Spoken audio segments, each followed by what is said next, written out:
Nasema in 7 minutes my guest.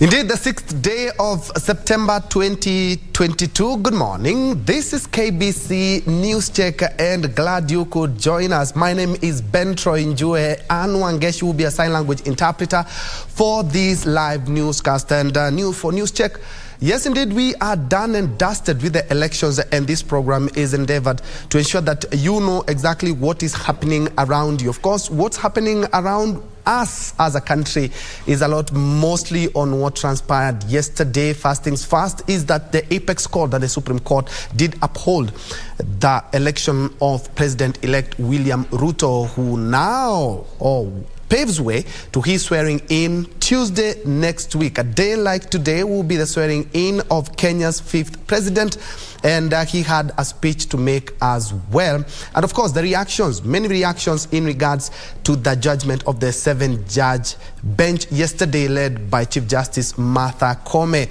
Of course, the main protagonist, that is Raila Odinga, former Prime Minister, did talk about respecting the court, but he did not agree with it. Actually, he said he vehemently is opposed to that judgment, but he said because of democracy and respecting the institutions that we have given the mandate to ensure that this country runs smoothly, and given that the apex court is the last course of court, then he said, yes, indeed, I do not agree with it, but I respect that. He's not the only one who was opposed to that. His counsel, led by senior counsel Philip Murgor and James Orengo, also poked holes in that judgment, talking about the court did not actually put or factor in all the evidence that they had in that. And something else that also transpired yesterday is that the president, Uhuru Kenyatta, made his first address, State of the Nation address, yesterday. And it's almost 1 year. It was actually 1 month since actually the president had spoken since the elections. And he also said that Kenyans need to scrutinize that as well. But first things first, before we endeavor in that, let's first of all cross over to Mombasa, where the Kenya Ports Authority have today, via their chairman, General Retired Joseph Kibwana, will be having the reception of 29 meters long, 25 Boland pool capacity tugboat. Let's first of all listen in. Na imeletwa hapa ili iwe kitumika Lamu, na ndio tumeipa jina la MV Pate. MV Pate ni kisiwa kimoja kule Lamu. Kazi yake itakuwa ni kuleta meli na kusukuma meli kama zikienda kwa the jetty. Kwa hivyo ni kwetu sisi tunafurahi sana, tumetumia pesa za kutosha 1.4 billion, na ni meli ambayo itatusaidia katika kazi zetu huko. Kwa sasa Lamu port inaendelea vizuri, na tunazidi kununua vifaa vingine, mashine nyingine za kufanya kazi kwa hiyo port, ili mwisho Lamu itakuwa katika zile port za hapa itakuwa ni one of the best, na pia itakuwa inatumika sana kwa transshipment, yani mizigo inaletwa Lamu, alafu kutoka Lamu tunaipeleka kama ni Zanzibar au pale pengine, the rest kutoka Lamu. Hiyo ndio itakuwa sana kazi ya Lamu mpaka tutapoendelea mbele zaidi. Okay. Kuna mpango ambao ulikuwa serikali inataka kuanzisha sana usafirishaji wa mifugo. Haswa ya Lamu itakuwa vizuri sana kwa mifugo. Watu wa livestock wametafuta pahali ambapo utakuwa mifugo kutoka North Eastern Province na nini inaletwa Lamu, inaangaliwa hapo kidogo na veterinary, iko safi, inaingizwa meli, inapelekwa kama ni Uarabuni, hasa wakati wa shughuli kama za Ramadhani nini, naweza kupeleka kondoo nini, wakati huo itakuwa kazi nzuri sana kwa wafugaji wa hapa. Kwa sasa unaendelea katika ile kutengeneza pahali, yani the facilities za veterinary, watu wa veterinary na livestock wameanza kujitayarisha. Yes. Yes, ulikuwa na swali? Yes, I just wanted to know what is the status of lamb port at the moment in terms of development and marketing it to become more inclusive. We are working very hard on it. As you know, it's a new port, and right now we have our teams going to our targeted market, that is Ethiopia, South Sudan. So it's a process and it's ongoing. And as soon as the connectivity is well done, i.e. the road system, Lamu will become very busy. Yeah. Sawa. Thank you very much.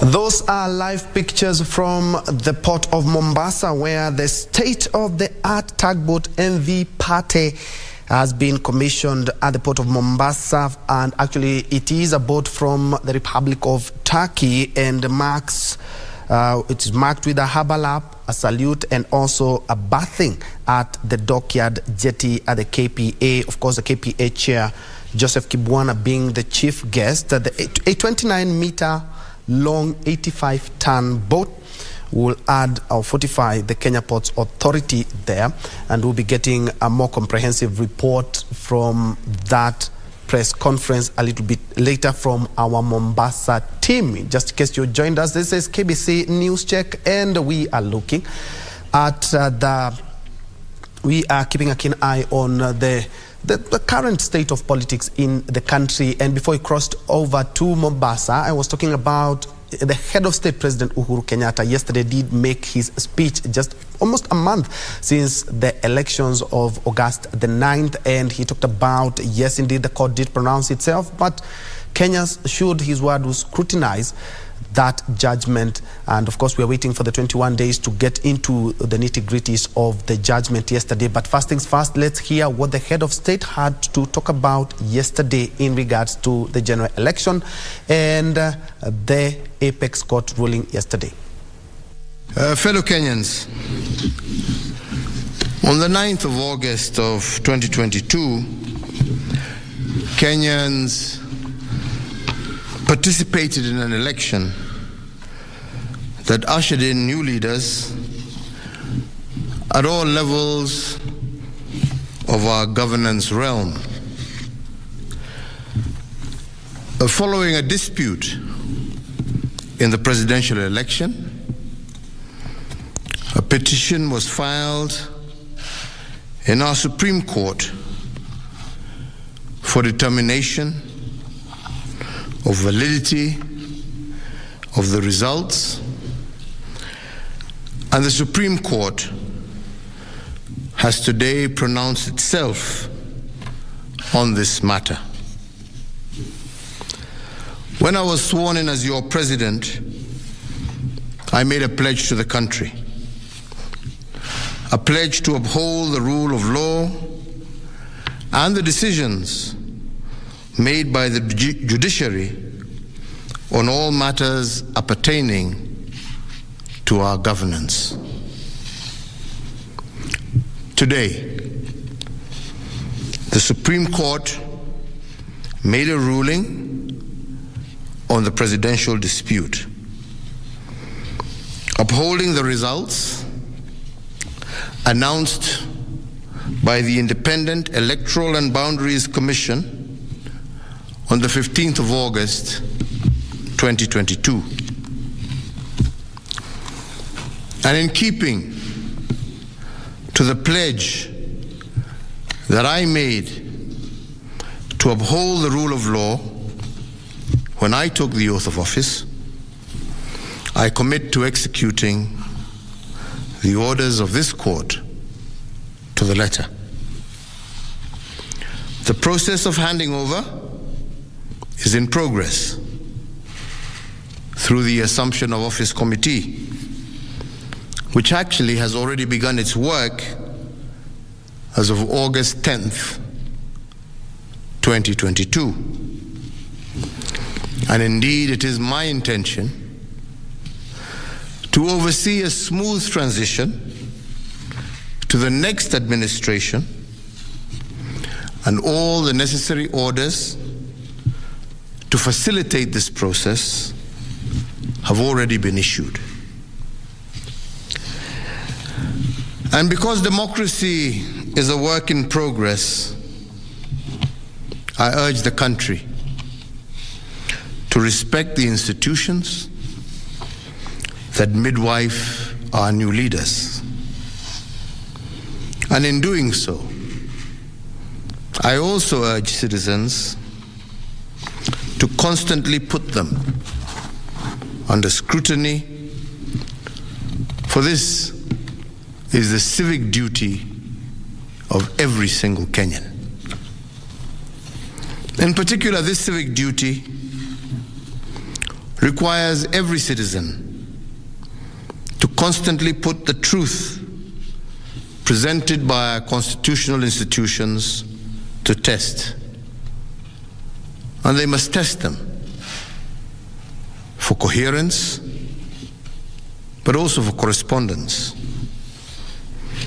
They must constantly scrutinize the coherence of the truth given by these institutions, and to ask themselves whether the truth has been coherent from one election to another. Has there been a consistent pattern that is acceptable to our democratic ethos? We must ask ourselves, is it about numbers or is it about process? Which of these two is it? And can our institutions rule one way in one election and another way in another election without scrutiny? I do invite you Kenyans to keep vigil and indeed to hold all institutions to account. The second thing we must place under scrutiny is whether the truth given by institutions has correspondence.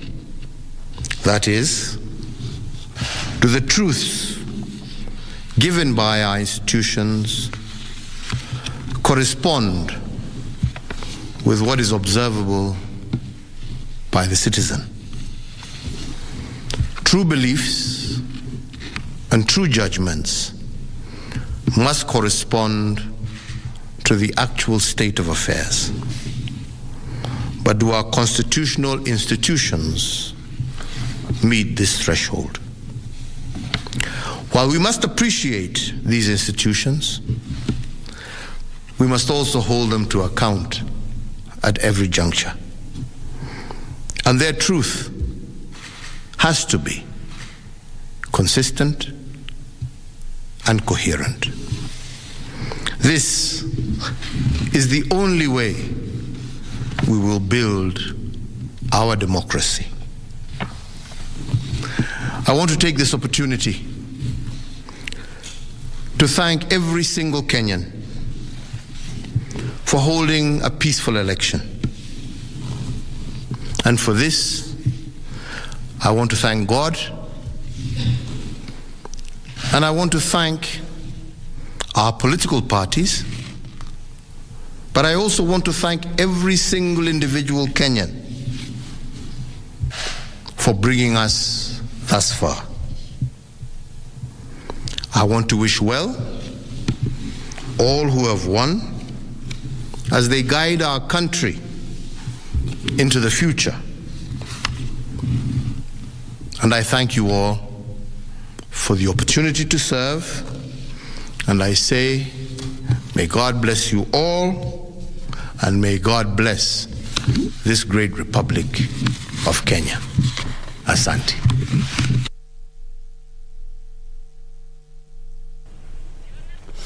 That is an extract of what the head of state, President Uhuru Kenyatta, had to say yesterday after the Apex Court determination on the presidential petition. And it was actually the first public speech that he had made since August the 9th after the general election. First things first, he has thanked Kenyans for a peaceful election. This is something that as Kenyans we should be proud of.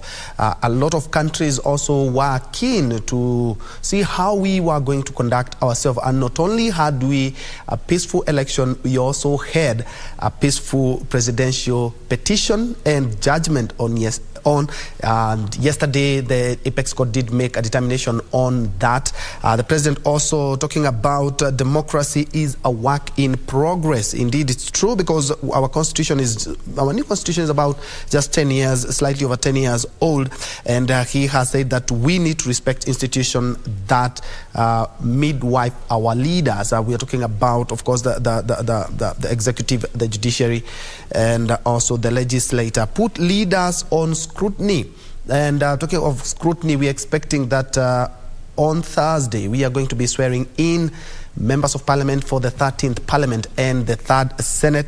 So he says it's our crucial duty as Kenyans to put trust and truth in institution so that we may fortify our democracy. Something else that he has talked about on that petition, and of course we'll be looking at that keenly with our panel of experts, is that yes, indeed, the court did make its determination, but we should hold our institution to account. And they're asking how an institution like the judiciary could make a determination on an issue in one way in one election and another, and actually urging Kenyans to scrutinize that so that we may be able to hold all institutions to account. And that was President Uhuru Kenyatta yesterday. What about President-elect?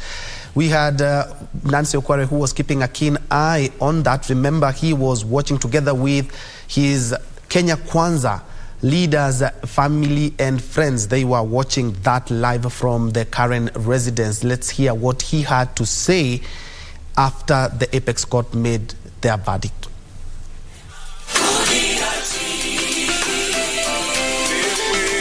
President-elect Dr. William Ruto lauded the judges for what he said was their firmness and fidelity to the rule of law and the sovereign will of the people. He said he has welcomed the verdict with tremendous humility, and that the court, in affirming his win, had acted with utmost fidelity to the Constitution. I salute the judges of the Supreme Court who have performed their duty with utmost fidelity to the Constitution. They listened to all parties, considered all issues, applied the law, and demonstrated their learning, impartiality, and patriotism. He said his win was a clear testament to many that they can rise to attain their ambitions if they believe in God and with hard work. You know, the legendary Mamamboga and Boda Boda guys, they are the heroes of our campaign. They have opened doors and gates for their own children in every village, in every neighborhood, knowing very well that their children as well can become leaders. Ruto saying time for politics had come to an end and the hard work of delivering the many pledges had come.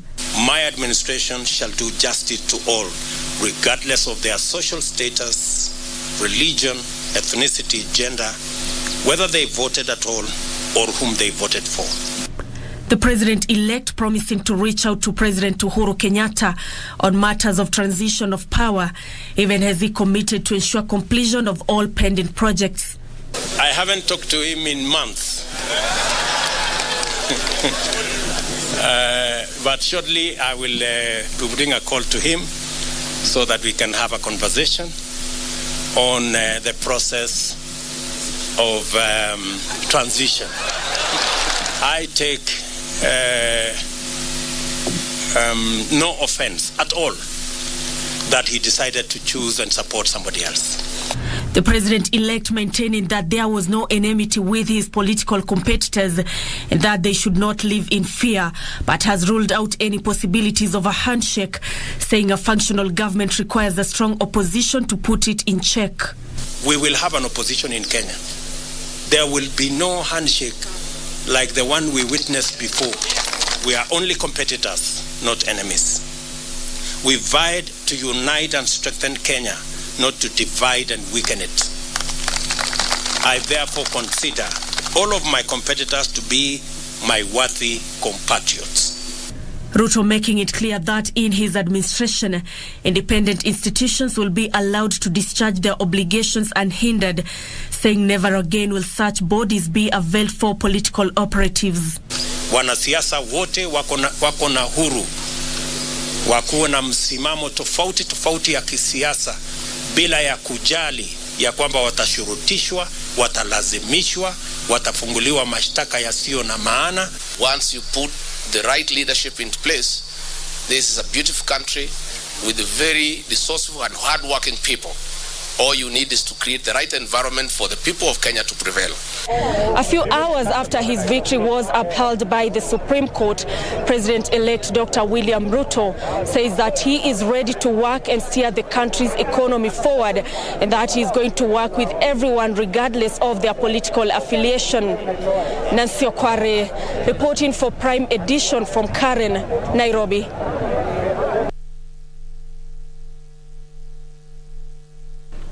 Thank you. Nancy Okware was keeping a keen eye at the Deputy President residence in Karen. Now is the President-elect, and we were keeping a keen eye at the Apex Court for a determination. Yes, we have a President-elect who is on course to become Kenya's 5th president, but his journey has not been quite easy, bearing in mind that it had to make a pit stop at the Apex Court, that is the Supreme Court of Kenya, that was domiciled at the Milimani Law Courts. What are some of the issues that had been, or the court ruled on? And something unanimous is that the 7 judges, all of them sang in one voice and said that the elections did meet the constitutional threshold that is required for a free, fair and credible election. And perhaps we can have a look at what they were looking at. And the issue of technology really was one of the key issues that made even headlines in the country when it comes to us as journalists writing stories regarding that petition, because there was whether the technology that was deployed met the standards of integrity, verifiability, security and transparency to guarantee accurate and verifiable results. The Supreme Court said that it was not persuaded that IBC technology did not meet the standards of ensuring the accurate and verifiability outcome of the August 9. Of course, there was the issue of interference in the uploading and transmission of Form 34A from the polling station to the IEBC portal, and also some names came up of Venezuelans, but the court said there was not enough evidence was adduced to show indeed that there was some interference with the uploading or transmission of the Form 34As from the polling station. Moving on to the third issue, that was there a difference between the Form 34As uploaded on the IBC portal vis-a-vis the Form 34A received at the National Tallying Center and Forms 34A issued by agents at the polling station, where the Apex Court verdict ruled that there was no significant difference, and if there was any difference, it was not enough to nullify the presidential result that they were listening to that petition. On the fourth issue, whether there was the postponement of gubernatorial elections in Kakamega and Mombasa counties and also other electoral units in the country, did they add to the voter suppression to the detriment of the first petitioner, who happened to be the former Premier Raila Odinga? They said that indeed the IEBC did make a little bit of mistakes when it comes to the mix-up of the ballots and had to postpone that, but in law and in our election laws, they are permitted to postpone elections due to a number of reasons. But the key issue is they said that that was not exactly the era of the ABC to do that. Indeed, it was the printer who had the issue, but they said that there was no evidence that the postponement of the elections in the 8 electoral units caused voter suppression. We saw a number of Azimio One Kenya coalition leaders talk about that, the voter suppression, talking about the election should have been all round. And looking at Kakamega, we have an ODM governor. Looking at Mombasa, we also have an ODM governor. They're talking about that could have affected the turnout of the voter, called the voter suppression, so to say. On the 5th issue, they were checking whether there were unexplained discrepancies between the votes cast for the presidential candidates and the seat, where the Apex Court found that there was no evidence of unexplained discrepancies between votes cast in various elective positions across the country in favor of the president. On the 6th issue, the Supreme Court had to determine whether the IEBC carried out the verification, tallying and declaration of the results in accordance with the Constitution, where the Supreme Court observed that IEBC, despite the few challenges that they had, did the declaration of results in accordance with the law provided. And the 4 commissioners, this is something that really came out, a divided commission. What so happens? The Apex Court did say that the 4 commissioners, indeed they did disagree with the chairman, but they were there when they started, and only during the last tallying is where the issues cropped up. But that was not sufficient to send Kenyans back to the ballot and dismiss that as well. On the 7th issue, this is something that was also brought up by civil society and civil society activist and Busia Senator-elect Okia Omtata. Did the president-elect attain the 50% plus 1 vote of all votes cast in accordance with Article 138, subsection 4 of the Constitution? Yes, indeed. And this is something that also James Orengo did bring up and also brought that issue out after the Apex Court decision, where he said in most jurisdictions, the voter turnout is the one that is used, the number of registered voters is the one that is used to determine the voter turnout. Well, the Supreme Court finds that indeed President-elect William Ruto received the requisite 50% plus 1 vote as enshrined in the Constitution. On the 8th issue, they were determining whether were there irregularities and illegalities of such magnitude so as to affect the final result of the presidential election. And the Supreme Court noted that indeed there were alleged irregularities and illegalities, but they were not of a magnitude that would affect the election's result. And on the 9th issue, what reliefs or orders that the court can grant or issue. They said we declare the election of the first respondent, that is the President-elect William Ruto, as President-elect, valid under Article 143 of the Constitution. Well, the Apex Court did give us a breached version of the verdict and said that in 21 days, it said that after 21 days, they're going to issue a comprehensive ruling on the same. And for now, let's hear what the learned friends or reactions of the lawyers after this Supreme Court verdict. The unanimous decision by the 7-judge bench of the Apex Court has elicited mixed reactions from parties involved in the presidential election petition. Led by Senior Counsel James Orengo, lawyers representing Azimio Umoja, One Kenya, Raila Odinga and Martha Karua have faulted the unanimous judgment for failing to address pertinent questions raised, such as opening the Independent Electoral and Boundaries Commission service for a full audit. We accept the decision, but we do not agree with it. The best way for this court to have made a decision was with the servers to be fully opened and all the election materials be placed before the court. But we wanted a proper audit. The lawyers further claim the issue of foreigners infiltrating the Kim's gate was not addressed, questioning the Supreme Court's registrar's report. The involvement of the Venezuelans for a full month before, half a month before the elections and up to the 16th of August was not explained. Gentleman Camargo's name was not supposed to be on Form 34A. If at all he was involved in this election, he was involved on the technology side.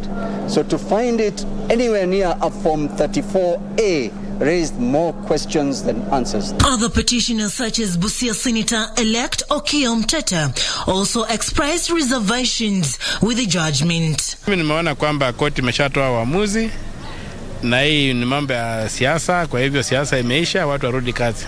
Both camps would also have divergent views on the mentioned forged evidence on the sworn affidavits in court. No, I mean forgeries, when the DCI, the Director of Criminal Investigations, what do we put before the court?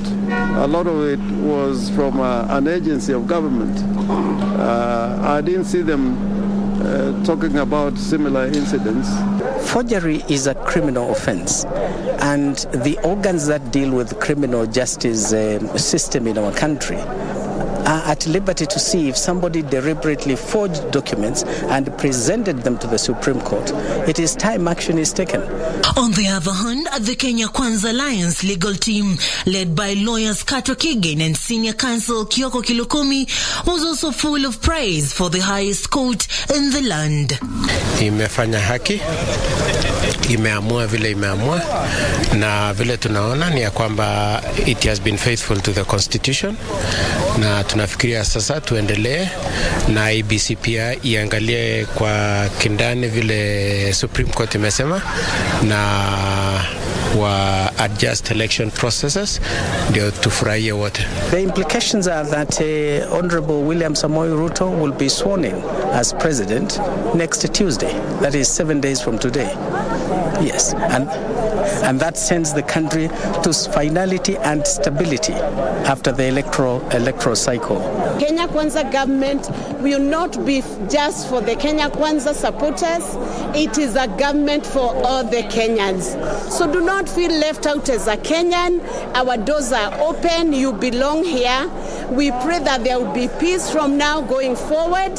Following the unanimous decision by the 7-judge bench to dismiss the consolidated 7 petitions, the country now looks forward to the 13th of September for the swearing-in of the President-elect William Ruto. Those were some of the reactions by lawyers, the learned friends, in regards to that from both the divide, or those who are for and those who are against that petition. But of course, Kenyans had their say, and let's now cross over to some reactions in Mombasa and Kisumu. Mimi nimepokea haya matokeo kwa furaha kwa sababu hivyo ndio nilikuwa natarajia na hivyo ndio imetokea. Lakini ile ningeweza kusema kwamba katika election hakuna ruhusa. All of us we are winners because mwenye amechaguliwa hawezi kuja kuongoza watu wa UDA na watu ni ataongoza wa Kenya kwa uchumura, na sisi Kenya tuwajua hii nchi imeenda mpaka uchumi umeenda chini kabisa, na huo uchumi tukienda kwa supermarket hatuna watu wa ODM, hatuna watu wa Simio, sisi wote ni familia moja. Sisi kama wakaaji wa Mombasa tunamuomba sana Ruto aweze kutusaidia kama itawezekana, aturudishie poti kutoka kule ije huku, at least zile kazi na zile offices ziwe zinaweza kuja huku, at least Mombasa yetu iweze kufanya nini, iweze kuamka. Na kitu kingine pia Ruto namuomba aweze kufanya kazi na wanasiasa wote na Wakenya wote, asibague Mkenya huyu ama Mkenya huyu, afanye kazi kama kiongozi wa Wakenya. Kama kiongozi na huyu mwenzake walikuwa anashindana na yeye, wote wako na wafuasi. Kitu tulikuwa tunaomba Mheshimiwa Ruto aite wale viongozi wengine waketi chini for the stability of the country, ndio tuendelee tuweke Kenya yetu kuwe mbele. Kenya ni kubwa kuliko hao viongozi kidogo, na sisi tarajia uongozi wa Ruto ufuate manifesto namna alivyotuambia, asiende nje ya manifesto yake, na hata kama itakuwa na maana kwamba ushuru uongezeke kwa watu ili apate kutekeleza manifesto yake, tuko tayari. Kwa niaba ya kina mama na vijana, tunataka ile economic revolution itendeke. Tunataka kazi kwa yule mwananchi wa chini, tunataka kazi kwa vijana, maendeleo kwa kina mama.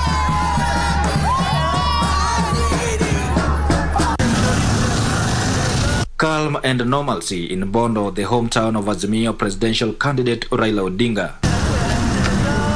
Residents going about their daily routine in a way that does not speak the language of the event of the day, the Supreme Court verdict. And while the verdict that upheld Dr. William Ruto's victory came as a disappointment to some of the residents, all they asked for was peace and unity. To me, I'm accepting the result as it has been announced by the Chief Justice. And anybody who is getting me right now can just urge you that you just accept it and move on. The country must go on.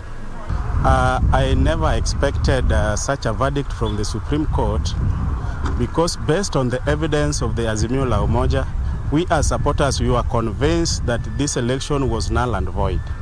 So what we are waiting for now is to get direction from our presidential candidate, His Excellency Raila Odinga. So based on the previous experiences on what politics comes with after election, we are used to this aspect of losing, complaining, and court issues. So that really doesn't add value to most of the residents now in terms of economic status, especially in their livelihood. So we have been brought up to now. In fact, the results has really hardened the perception of the way people think. The residents also implored upon the incoming regime not to turn a blind eye to the region, even as they remained hopeful of victory someday. The regime that is coming in, of course, for a very long time, this region has been in opposition, and as a result, there has not been much development as compared to the areas that have been in government. So probably I will expect the same, but if something happens, maybe I can be proven wrong if you can see new developments. But as we can see, the place, as you compare with other places that leaders have been supporting the government, there's a substantial difference on development. Now that the decision has been made by the Supreme Court, I think it is absolutely necessary that now we have to move forward, unless otherwise. But as a law-abiding citizen, and now that Raila Odinga has also taught us democracy, I think we need to move on as a country. The residents vowed to promote peace and coexist with other communities. From Bondo Town in Siaya County, I am Wycliffe Okech.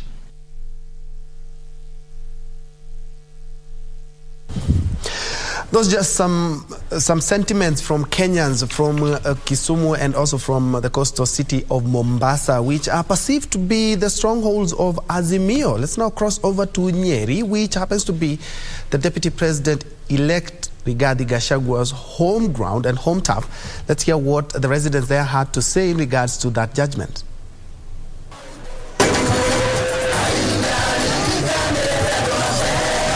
Song and dance in the streets of Nyeri town. A section of residents, including members of National Assembly elects from different constituencies in Nyeri County, following proceedings of the Supreme Court as projected on the huge TV screen. Moments after Chief Justice and President of the Supreme Court, Martha Koome, announced the upholding of William Ruto's win.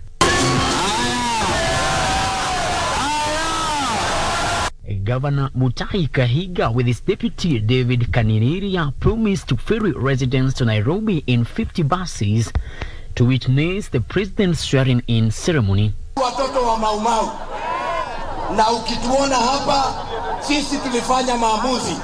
Siku ya leo tunataka kushukuru koti kuu the Supreme Court kwa sababu imepatia heshima matumaini yetu na maono yetu kwa kupitisha kesi hiyo kama ilivyopitisha siku ya leo. Sisi wote tufanye kazi kwa njia moja,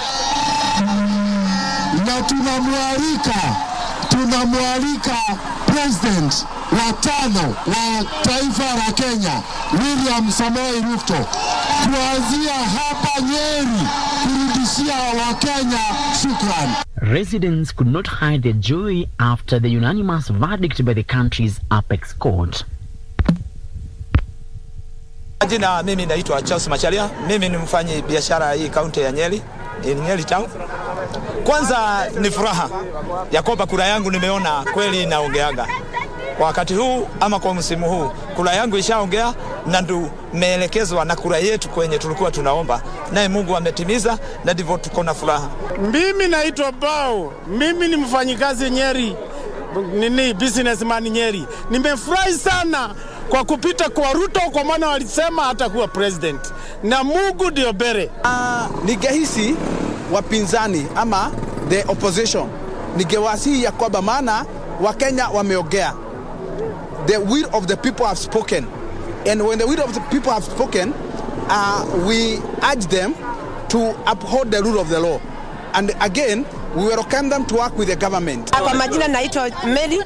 Nimeshukuru sana kwa sababu ile maombi tulikuwa tumeomba haikupotelea ndani. Kwa sababu William Ruto wakati alitangazwa kama mshindi wa IBC, mvua ilinyesha hapa Nyeri. Hata leo asubuhi Martha Koome akienda kutangaza mvua ilinyesha. Sasa tunaona kuna Mungu ako mbinguni. Jina langu naitwa Mogomanville Macharia. I'm here by Nyeri, nimekuja masomo. I'm pursuing civil engineering, but siku ya leo niko na furaha kwa sababu nimejua watu wa Nyeri like we are united and we are happy because dynasty is over.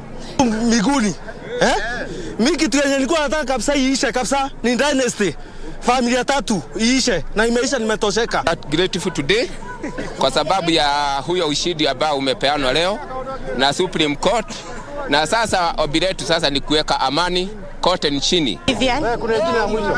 Ni mkaji wa hii Nyeri, so tungetaka kuongea as we are happy and we are grateful for choice of court for our president-elect William Samoei Ruto, and we are especially going to do the work of together. It was the nation moved in Nyeri town after area residents expressed their happiness and optimism after upholding of William Samoei Ruto's win. The area residents have promised to attend the swearing-in ceremony that will be held at Kasarani Stadium on 13th of this month. From Nyeri town, Nyeri County, my name is Frederick Mwoki. Thank you indeed. Those were just sampling some of the reactions of Kenyans. And one common denominator is, despite the presidential petition not going in favor of one side, is that Kenyans are happy the electoral system and all matters elections are done and dusted. And now they are looking forward for a new government with vigor and, of course, with accountability. And now let's cross over. As you can see on your screen, that is the Maendeleo ya Wanawake chairperson, Rahab Moya, who is currently addressing the press in regards to the judgment by the Apex Court yesterday. Let's listen in. That the decision will be the true will of God and the people of this nation. We leave it to them.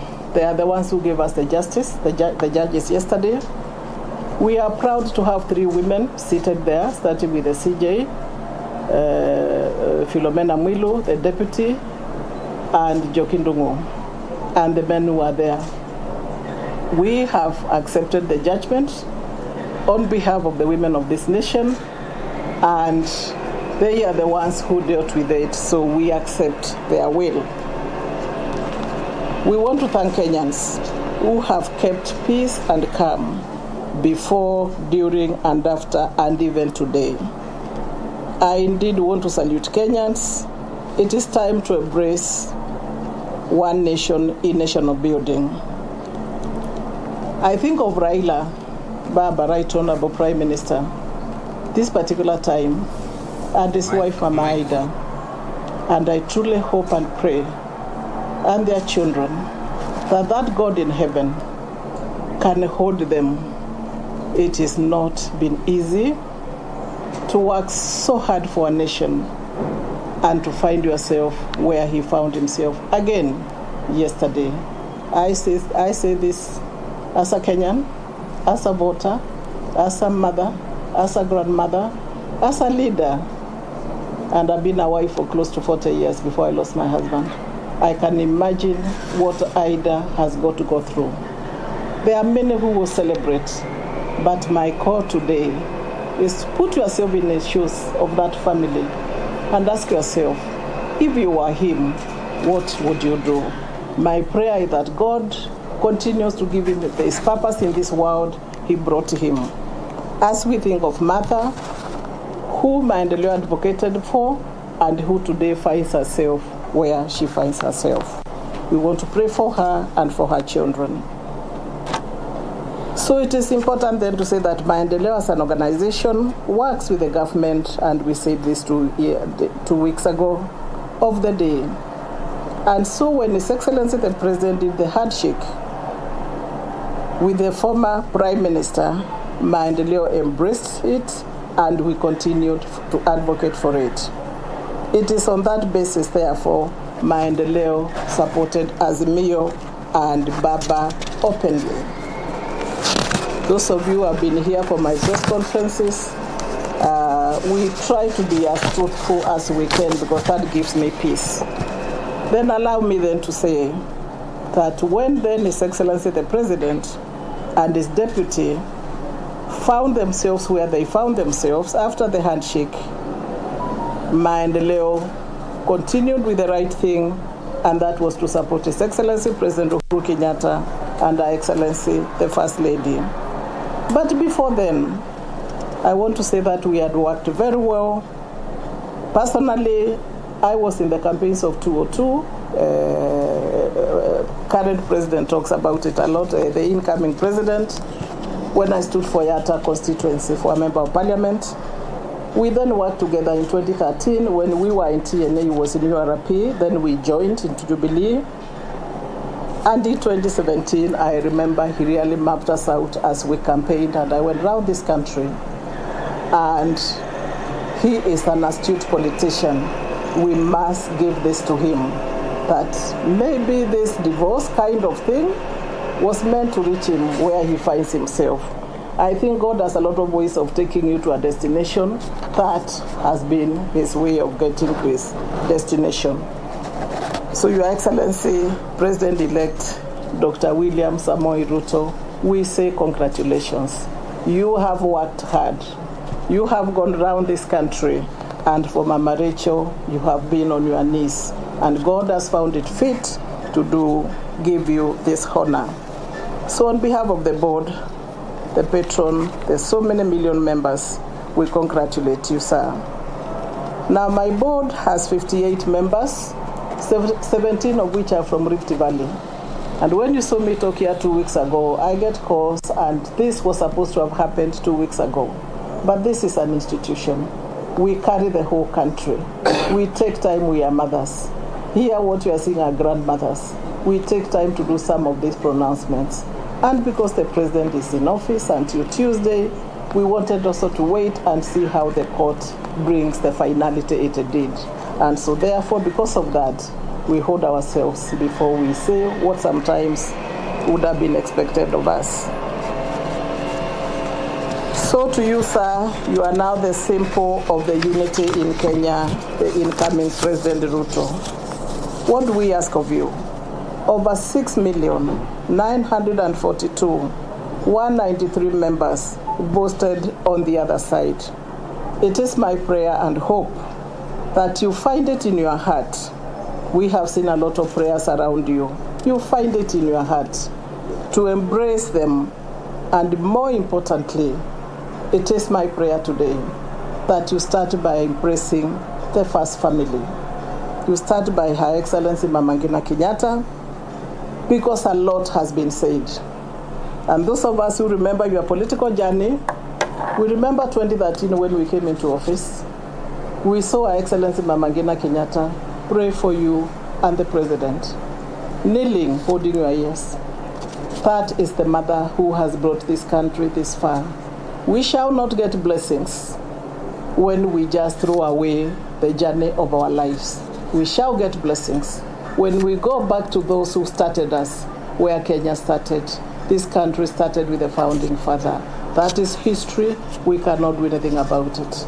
This country and another President Moi, that is history. We cannot do anything about it. This country and President Kibaki, that is history, and we have to move on. And now we have the outgoing President Kenyatta. So I ask you, sir, with a lot of humility, find it within yourself to visit Mama Ngina Kenyatta. I may be saying the wrong thing, and if I do, my apologies.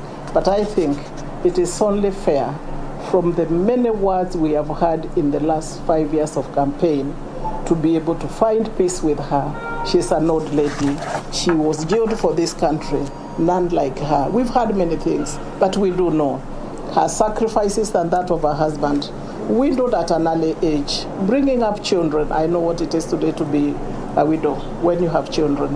And standing for this nation in silence. We should not take her silence for granted.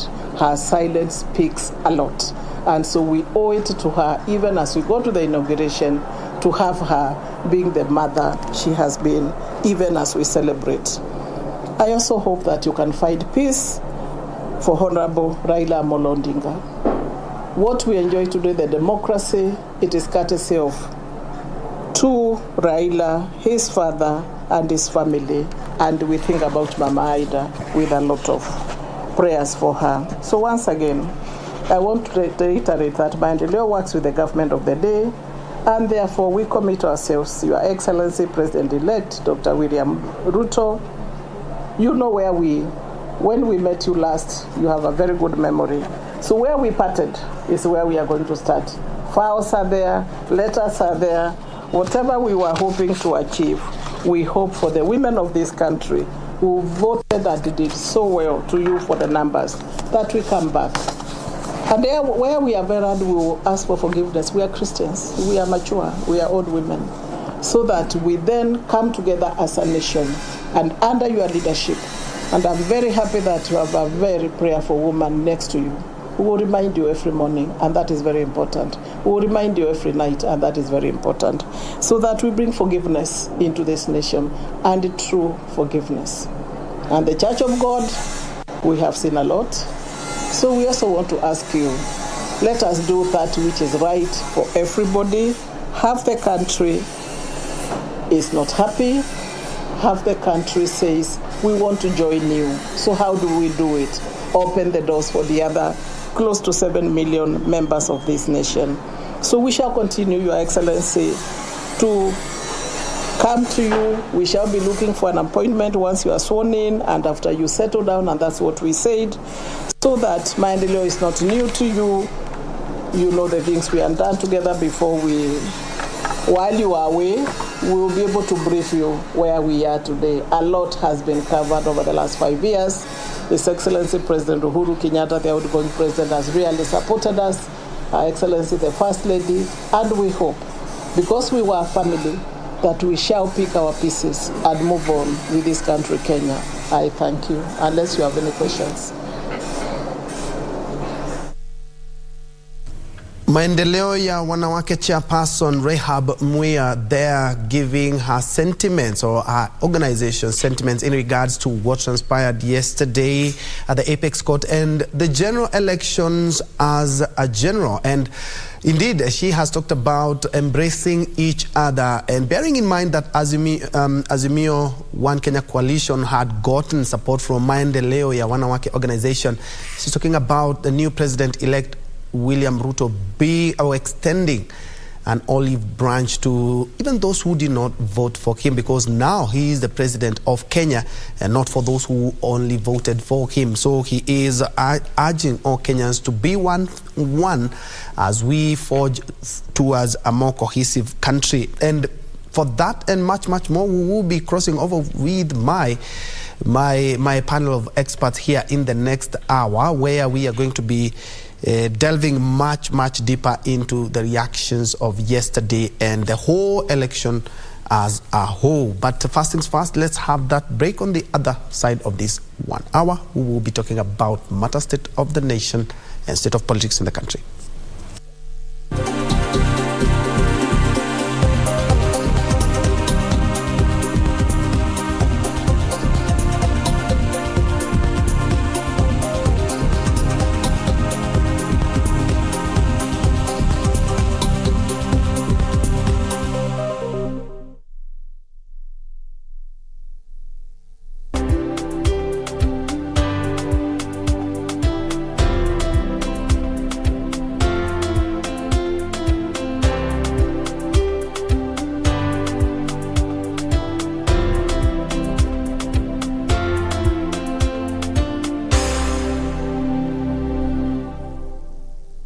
To get Change Your Thinking Skiza tune, dial star 811 star 961 hash. When you change the quality of your thinking, you change the quality of your life.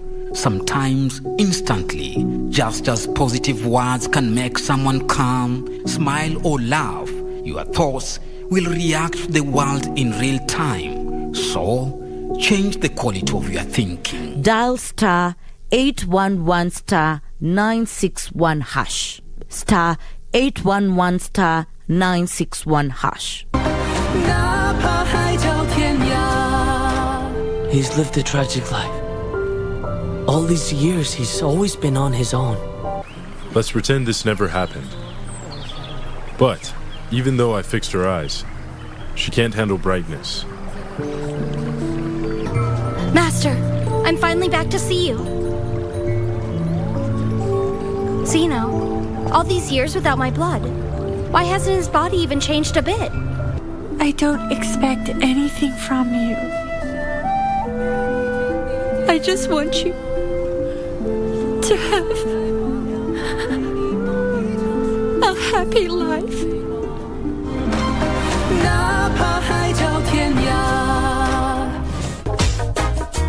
Bringing the clock and the gun to come and shut the youth them heart. Better and red. When you all a look down on that tea bread. I hear a next you dead. Whoa. Chatty, Mount Amasi, mix up. Why you no leave people business? I said below people business. Good God, I tell you about. I don't need another lover. I don't even have to bother. I found You bring so much joy to my world. Favorite memory, my favorite word. Hello there. Good boys gone bad. Eric Omondi has evolved from being a comedian to now being the king clout chaser.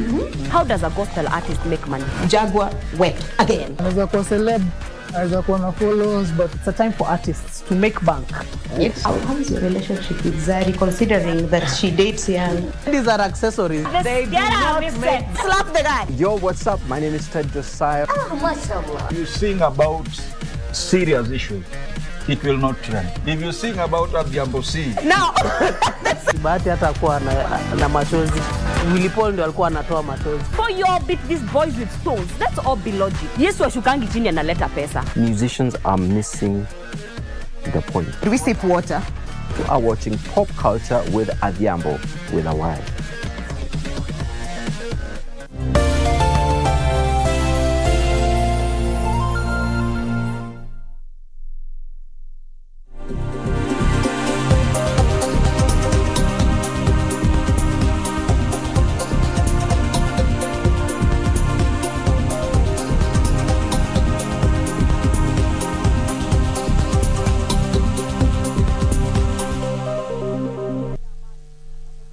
Welcome back to News Check, and thanks for keeping us company. Yes, indeed, yesterday a lot transpired yesterday, and that is forming basis of our discussion here. Earlier on, for the first 1 hour there, we were just more or less perusing over what happened yesterday. First things first, Apex Court did make the determination on the presidential election, affirming President-elect William Ruto's win in the August polls.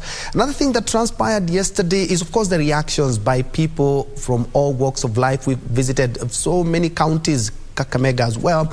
We had Mombasa, we had Kirinyaga, we had Nyeri. Yesterday, it was actually a whole load of checking other counties, how things are in the country, not forgetting right here in the capital Nairobi. Also, IEBC had a presser. For the first time ever, they have been clean and vindicated by the court in regards to elections. So a lot of reactions, and that is what is forming basis of our discussion here. Let me now rope in my panel of experts, beginning from my immediate left. We have Charles Omanga, who is a political analyst and a governance expert, and is also an advocate of the High Court. Just next to him, we have Tolsten Alenga, who is a political analyst, and next to him, we have Hudson Ndenda, who is actually Bishop Hudson Ndenda, who is the national chairman of Church and Clergy Association of Kenya. Gentlemen, karibuni sana. Let me begin from Wakili here. How did you perceive the Apex Court judgment yesterday and the reactions thereafter by Kenyans? I think the court did what they had to do because, you know, the decisions of the court are based on evidence and the matter before it. So, therefore, it was in the wisdom of the court that they ruled in the way they ruled. And more importantly, it is something good as a nation that we have really tried to make strides in terms of our electoral reforms. So I think that forms the basis and the foundation of how subsequent elections should and will be conducted.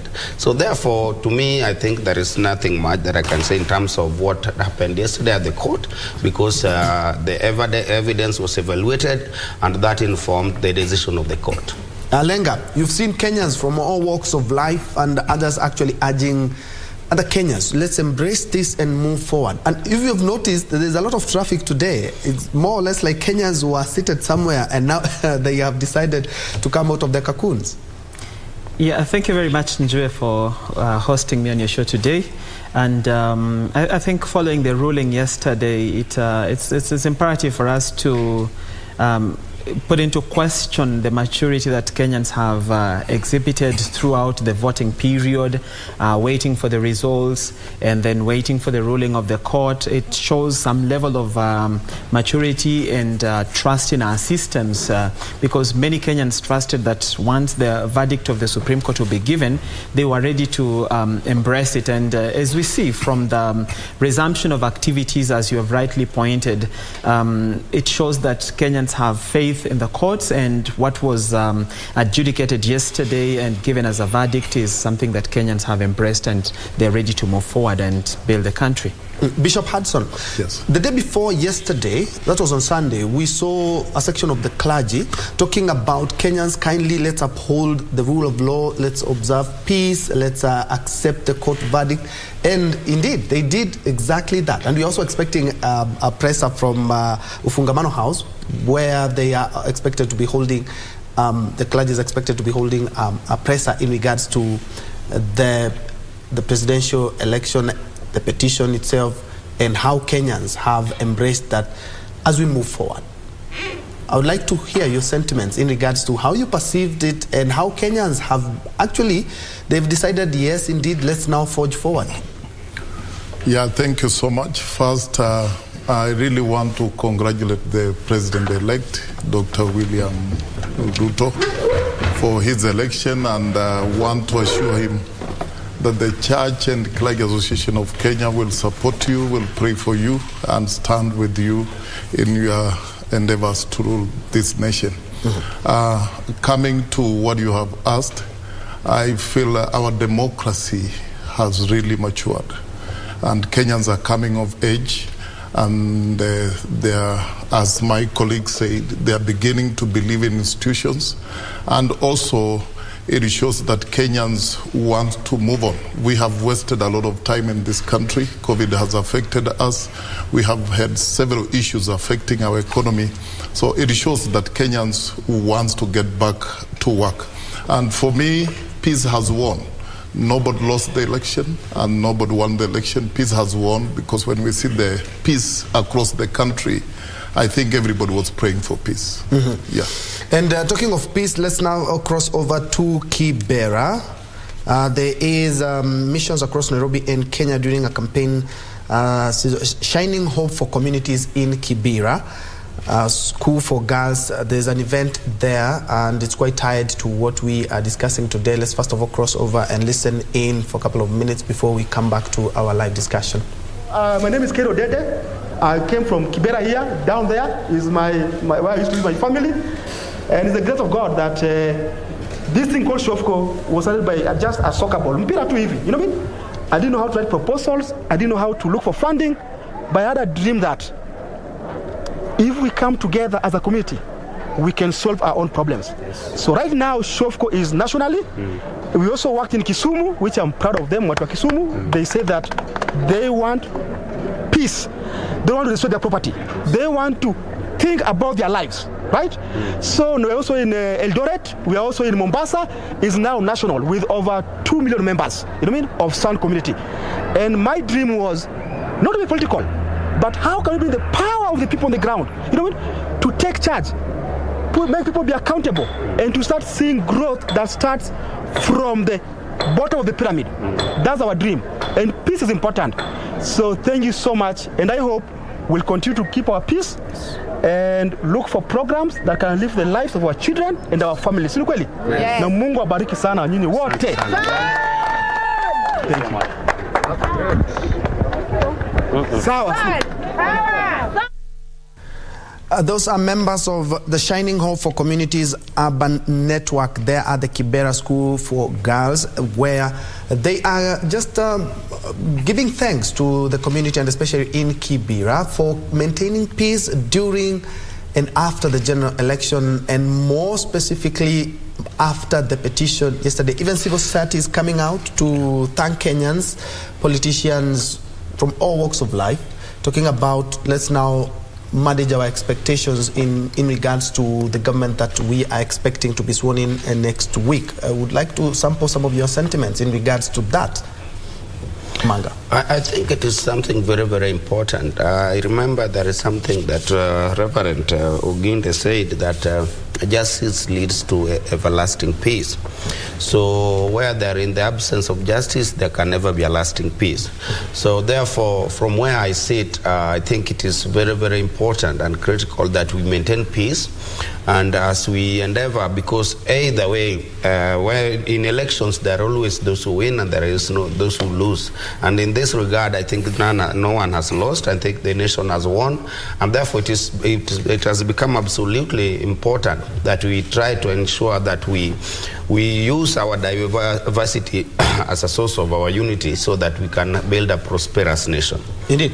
And Alenga, still picking up on what Omanga has talked about, is that in an election there has to be winners and losers, and unfortunately former Prime Minister Raila Odinga lost, and he went to the Apex Court for the 4th time in a row to challenge that, and the Apex Court said that yes, indeed the election were carried out in a free, fair and credible manner, albeit some challenges which I'm quite sure that the Apex Court will be pointing out in their comprehensive judgment that will be forming basis of us making our elections better. Yes, some may argue that indeed we have lost, but democracy has won. Looking at how he has done for the 4 years, there are some election laws and there are some laws that we have twerked just because of these petitions that have been brought in court. We are seeing where we are vulnerable, we make correct.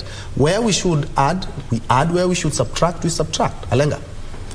I think fundamentally the direction we're going as a country is amazing, and I think even for our neighboring countries, they have something to learn, they have something to write home about. You saw in the Supreme Court there was a delegation of former high-ranking judiciary officials from our neighboring countries and even the Southern Africa. They came to observe how it is that we do our thing, and I totally believe what they saw is something they can actually recommend to other nations to be able to handle electoral issues in that particular manner. Because the moment you subject yourself to the law and you're a stickler to it, then you create no rooms for other side shows and perhaps extra constitutional steps that people might take in their means to demonstrate what they strongly feel.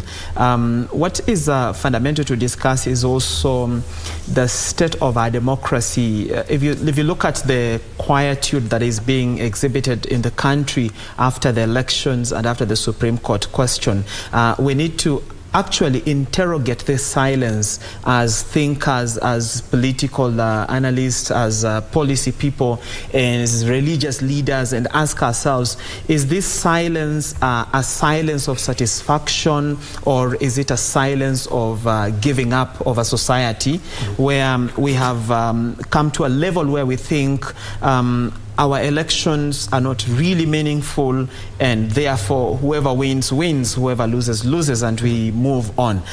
If that is the form of silence that we have, then it is really questionable, and it spells doom for the future, because when people suppress their emotions and try to act normal, with time, they reaches a time where their tensile strain gets to the limit and they burst out. So we must also interrogate that kind of silence, and then also do a clinical check on our democracy. Does it still make meaning? Does the election still make sense? Remember, we had about 22 million Kenyans who registered to vote, and only 14 million turned out to vote. A whole 8 million sat home and said they have nothing to do with that election. So progressively, if we can now look at maybe have a projection of 2027, how many Kenyans are going to turn out to vote? So are we going into a dispensation where our electoral system will be ceremonious and cosmetic, where citizens don't see any value for it? If that is it, then we must stand up and try to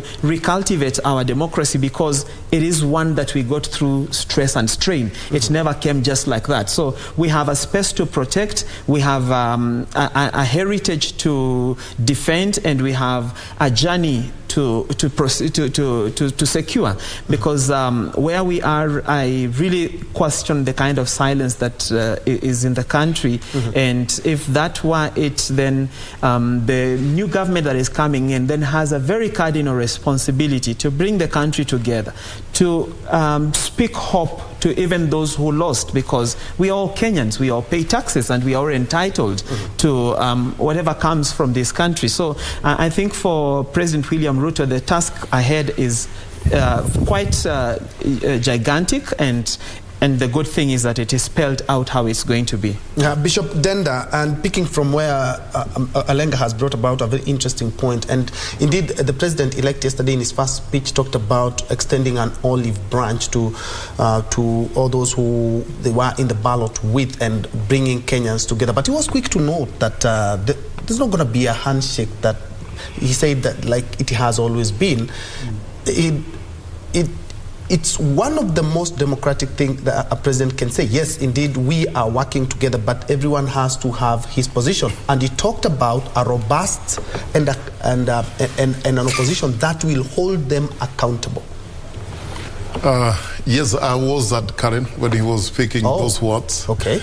I want Kenyans to know this. The winner is not always the one you supported or the one you wanted, but the one the majority have said is the winner. So we must come to a place where we accept that it is Dr. William Ruto who has won this election, because that will help us to move on. And coming to what you said about what he said about he doesn't expect a handshake and he doesn't believe in a handshake, we will come back and look at the handshake government. There are good things that came from that government, but because of lack of opposition, there was a lot of corruption that was unchecked because there was no opposition. So on that note, then I want to agree with the president-elect that we need to have a strong opposition in the country that will put the government of the day in checks and balances, so that they can remind them, you promised to do ABCD, you have not done it, and when there is a wrong in that government, they can point out, and especially that area of corruption. I really want to accept that the government of President Uhuru Kenyatta, and even during the period of handshake, they have done a lot. We have seen roads and all that, but equally we have lost a lot of money. But there was nobody to point out to it because there was no opposition. So on that, I want to agree with him on that point. And yesterday, Wakili, President-elect William Ruto was not the only winner, as in regards to what the court said. IEBC was another winner. And looking at the issues that have dogged IEBC since the days of Chesoni and Kivui to Isaac Hassan, for the first time, we've had the court declare that indeed the IEBC did exactly what they were supposed to do. Yes, indeed, they do acknowledge there were some challenges here and there, but that vindication just strengthens the confidence in Kenyans in the electoral process. I think it was something very important for the court to mention, because you remember the issues of technology and the processes that are involved emanated from the Apex Court equally from in the 2017 election petition. So the court indeed indicted the IEBC to ensure that the election is conducted in a manner that really conforms with the dictates of the Constitution and the electoral laws. Therefore, because there are a lot of issues there about the chairperson not really working as a team, was a lone ranger, and then there was the questions of the forms, the technology.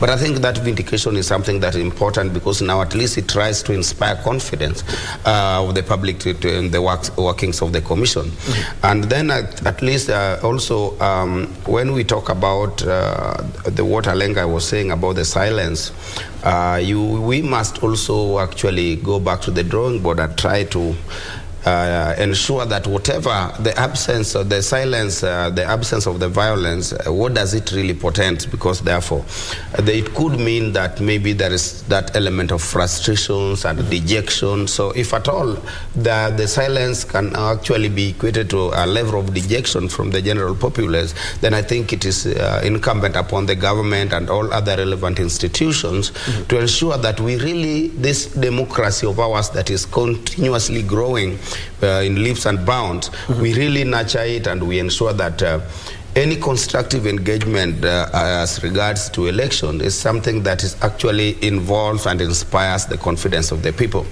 But at least I want to mention something about the politics of handshake.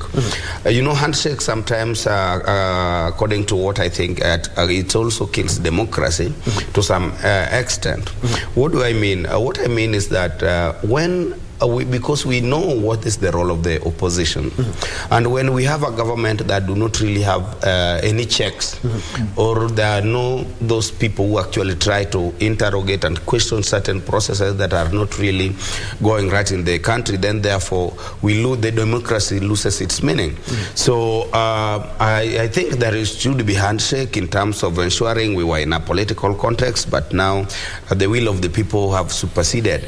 But not to that, let us come and work together. We can borrow a leaf, and I've always said that all these politicians and all these political formations had an intention, a very good intention, to take our country forward. Therefore, what the government in power should do is actually try to borrow what did the other side thought about in terms of infrastructure, what do they thinking in terms of security, what were they thinking in terms of education, so that they can try to actually clothe it and make whatever the plans they had better. And Alenga, looking at what the president talked about yesterday, he had us about 10 minutes to address the nation in regards to the election. He thanked Kenyans for, of course, upholding the rule of law and ensuring that the elections were peaceful. But he did not congratulate his deputy, who is now the president-elect, and more so, he did, of course, express his opinion as a president and said that indeed the Apex Court didn't pronounce itself, but we also need to interrogate the institutions that we have that are mandated or given the mandate by the law to carry out democracy and governance in the country, judiciary being one of them. I think I actually listened to the sitting president's sentiments yesterday after the Supreme Court ruling, and most important to discuss is the issues he hinted at, or he talked about, where he strongly expressed the point of let's not really focus on numbers to distinguish who won and who lost, but let's have a clear look into the process that brings us these numbers, because the process is as important as the numbers are. And I think he had a very fantastic point to bring across, but the point is he's self-indicted in the same statement. So the people listening to him don't really get his commitment to such statements, because we remember 2013, we remember 2017, we even remember his nomination for president when the ICC case was looming large behind his back, and we also remember the treatment of the judiciary under his reign. There were so many misses, so that it doesn't give him the moral standing to be able to direct a country in the direction they should go. However, they say even the broken clock tells the correct time. So it's very important for us to interrogate those sentiments by the president and ask ourselves, does he know what we don't know? Or maybe from his point of view, did he see what we did not see that we need to look at? And I appreciate what Wakili has said, that our democracy is a growing one. We cannot sit somewhere and claim we have reached the summit of our democracy. We are still building it up. And so there is need to continue bringing in all manner of material that might be essential for building a stronger premise of democracy going forward. So those are sentiments, and even the sentiments that we've heard from Maendeleo ya Wanawake leadership, they have also hinted at the same. They have also given the president-elect a number of things to ponder, to look at, and to see how going forward we can collectively move as one nation. So that is really important. And I just also reiterate the same statement that there is 7-point-something million this side, there is 6.9 million this side. They all form a country. That's what we should commit ourselves to. I think, Bishop, we could fortify it from where Alenga has talked about. And one of the interests in President-elect William Ruto's interest will be, let's say, because of the politics that divide the nation. The chairperson of Maendeleo ya Wanawake has noted there that 6.9 million Kenyans did not vote for president-elect, and Alenga noted that about 8 million Kenyans didn't even bother themselves to go to the ballot. That just underscores how we need to if we are to go ahead and forge this nation in a manner that we want and better it from where it is, then we have to have some reconciliation. And looking from what the president, the outgoing president, and the President Uhuru Kenyatta yesterday talked about, and he didn't even congratulate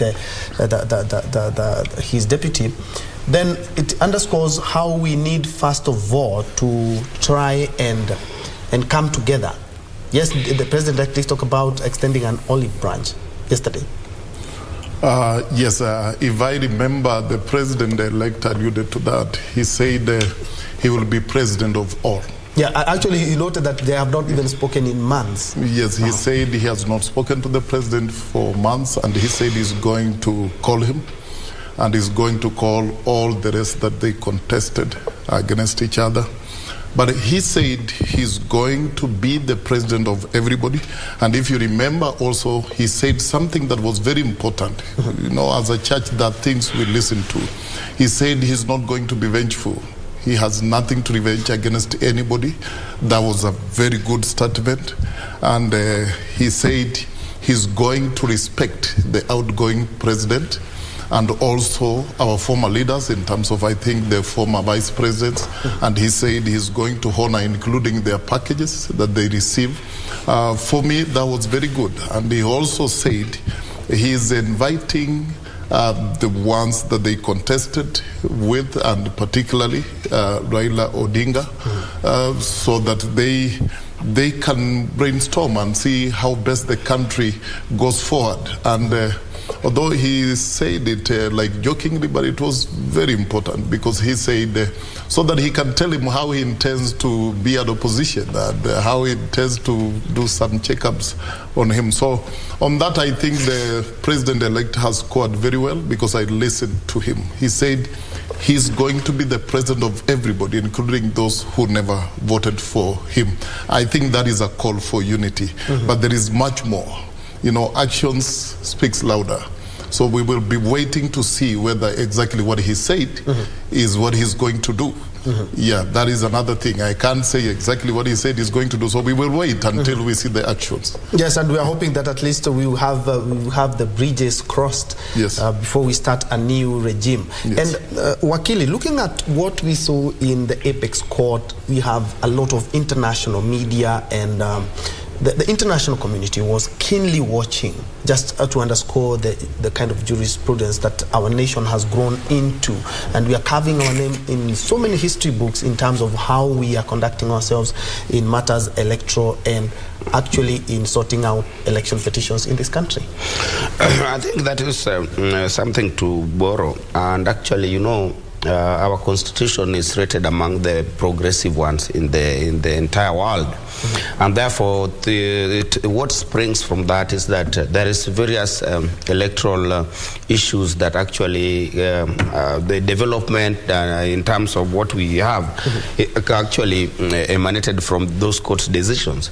And more importantly, we've seen in various African nations the way they solve their electoral disputes. And therefore, it became something of interest to the international community and mainly our neighbors. Remember, there was a lot of things coming from the social media, how Ugandans were wondering how are we doing our elections, so they were concerned how best they can also borrow that. So I think it is something that of interest that we actually pride ourselves in how we solve our electoral dispute. We've seen violence, we have also been there one time. Therefore, how best we move forward is something that is actually becoming a point to buy from other people, other nations. So what our Supreme Court has done, and actually our entire judiciary has come of age, and actually the way we resolve our dispute is something that is of interest to the other nations. So that is why actually there was a lot of interest. Actually, there were those international committee of eminent persons actually sending a delegation here to actually try and monitor and borrow a leaf from how best all these things work, where we go wrong, and how best it can be improved. So to me, I think I can pride myself that actually we are moving towards the right direction. We really just need to ensure that we interrogate every process so that actually we don't miss anything that could really make us much better. And Alenga, I would like you to also weigh in on that, because it spells out a lot when it comes to our foreign policy. And you do remember that back in 2013, comparing 2013 and this year, 2022, we have moved a long way in making our foreign policy quite robust. And I'm saying this because you do remember before the 2013 election, there were choices have consequences. The international community were keeping a hawk eye, as opposed to now where they are looking at us keenly as equals, just because of how we've been able to conduct ourselves in those 4 presidential petitions in 10 years. You know, Njoe, it's imperative for us to understand that nations will treat you the way you treat yourself primarily. Nations will regard you the way you run your processes. And this time around, and progressively, Kenya has demonstrated that we are at a place where the international community has something to admire from us. Many nations, when they go into elections in the African continent, it's usually a moment of do or die, and international media comes in batteries, and they always know that they're going to carry home stories of violence, stories of rape for women, stories of bloodbath and all that. But when they come to Kenya, they unfortunately or fortunately, depending on which perspective, they just have to enjoy our sunshine and our beaches and then go back home without a really a screaming headline for our country on fire, for that matter. So we have distinguished ourselves as a mature people, and if we try to bring that dividend back home, I think it's very important for our politicians to now emulate the way Kenyans have conducted themselves. Our political class is still lagging there. We see them have squabbles among themselves. We see, well, you remember the dramatic moment you will see in Parliament, people hurling water bottles and tearing papers and all that. But then the citizenry has demonstrated that there's some safer way, mature way, civilized way of going through moments of grief, as it were, for those who have lost, and moments of celebration for those who have won. We have conducted ourselves in a manner that is unprecedented, in a manner that is admirable, and I just pray that we keep here. If there is any Kenyan watching outside there, this is how we want 2027 to look like. This is how we want 2032 to look like and going forward, so that we don't reach any point in time when we claw back the gains we have demonstrated to the entire world. So it's really a moment to celebrate country. It's really a moment to celebrate Kenya, and it's that moment to feel proud being Kenyan. And talking of celebrations, Bishop, we do celebrate democracy actually since what we saw at the Apex Court yesterday. And talking about democracy, the new president-elect was quick to note that the criminal justice system will not be used to further a political or to settle political scores. And another thing he talked about is he said he would like agencies to be quite independent. Talking about the judiciary, he was quite non-committal on what he's going to do in 100 days until he's swearing in. But he did mention some of the things that are going to be forming basis of his leadership. Talking about the operationalization of the judiciary fund and ensuring these agencies that are mandated to further our democracy are independent. That is something that we've not had in a while. Yes, he pronounced himself on the independence of judiciary, including even finances. They will have their own finances and control, and also police. I really followed him, and that is very good. I think if he does that, he will have a big score, and he will win the hearts of Kenyans more, because Kenyans want to walk to a judiciary where they're sure when I walk there, I will get justice, and they're not twisted and all that. And also in terms of police doing investigations, when they are truly independent, they can do a good job, as opposed to when they will need resources to do a certain investigation, and probably the national government doesn't release that, it compromises on everything. And on the issue on how, yes, the question was put to him on what will he achieve in 100 days, and he was non-committal.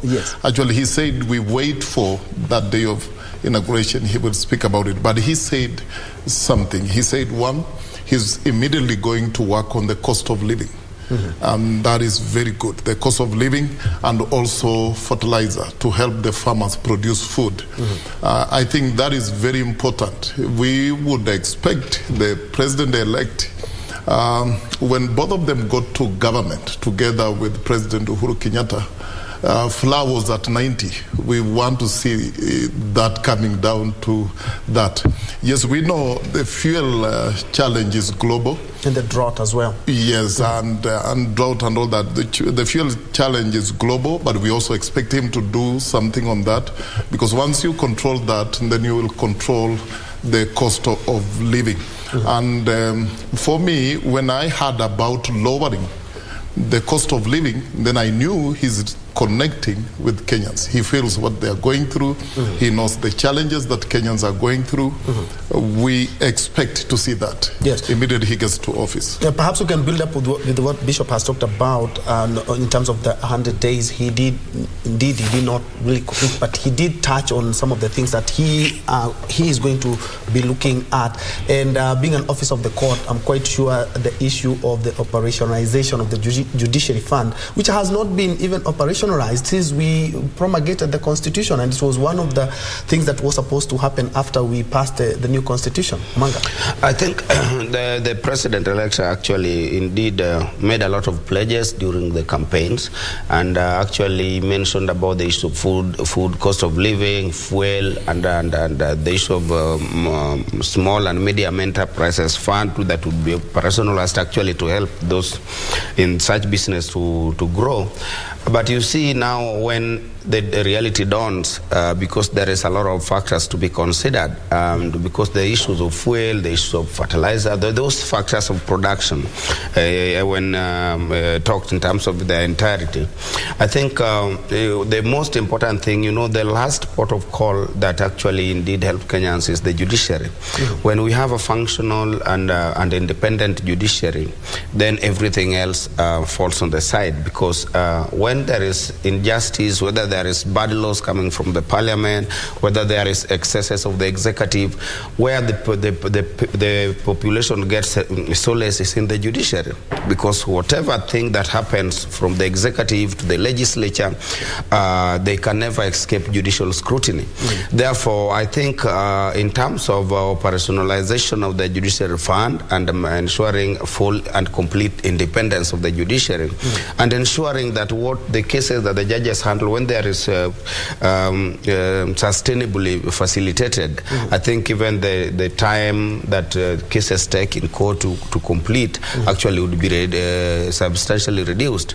Therefore, I think ours is to wish the president well, and we give him the necessary support, and actually to help him also build and strengthen the institutions of governance. Indeed, he pledged the reforms in the police force, where he said the police will be well remunerated, and actually it is something that is of concern, because since the late retired President Kibaki, the police has never had any salary increment, and we saw for the first time police trying to move to court so that at least they get justice. So I think in that regard, ours is just to wish the president well, and actually to the country, the population, to give them the necessary support, and also to put them to account of all these pledges that they made to Kenyans.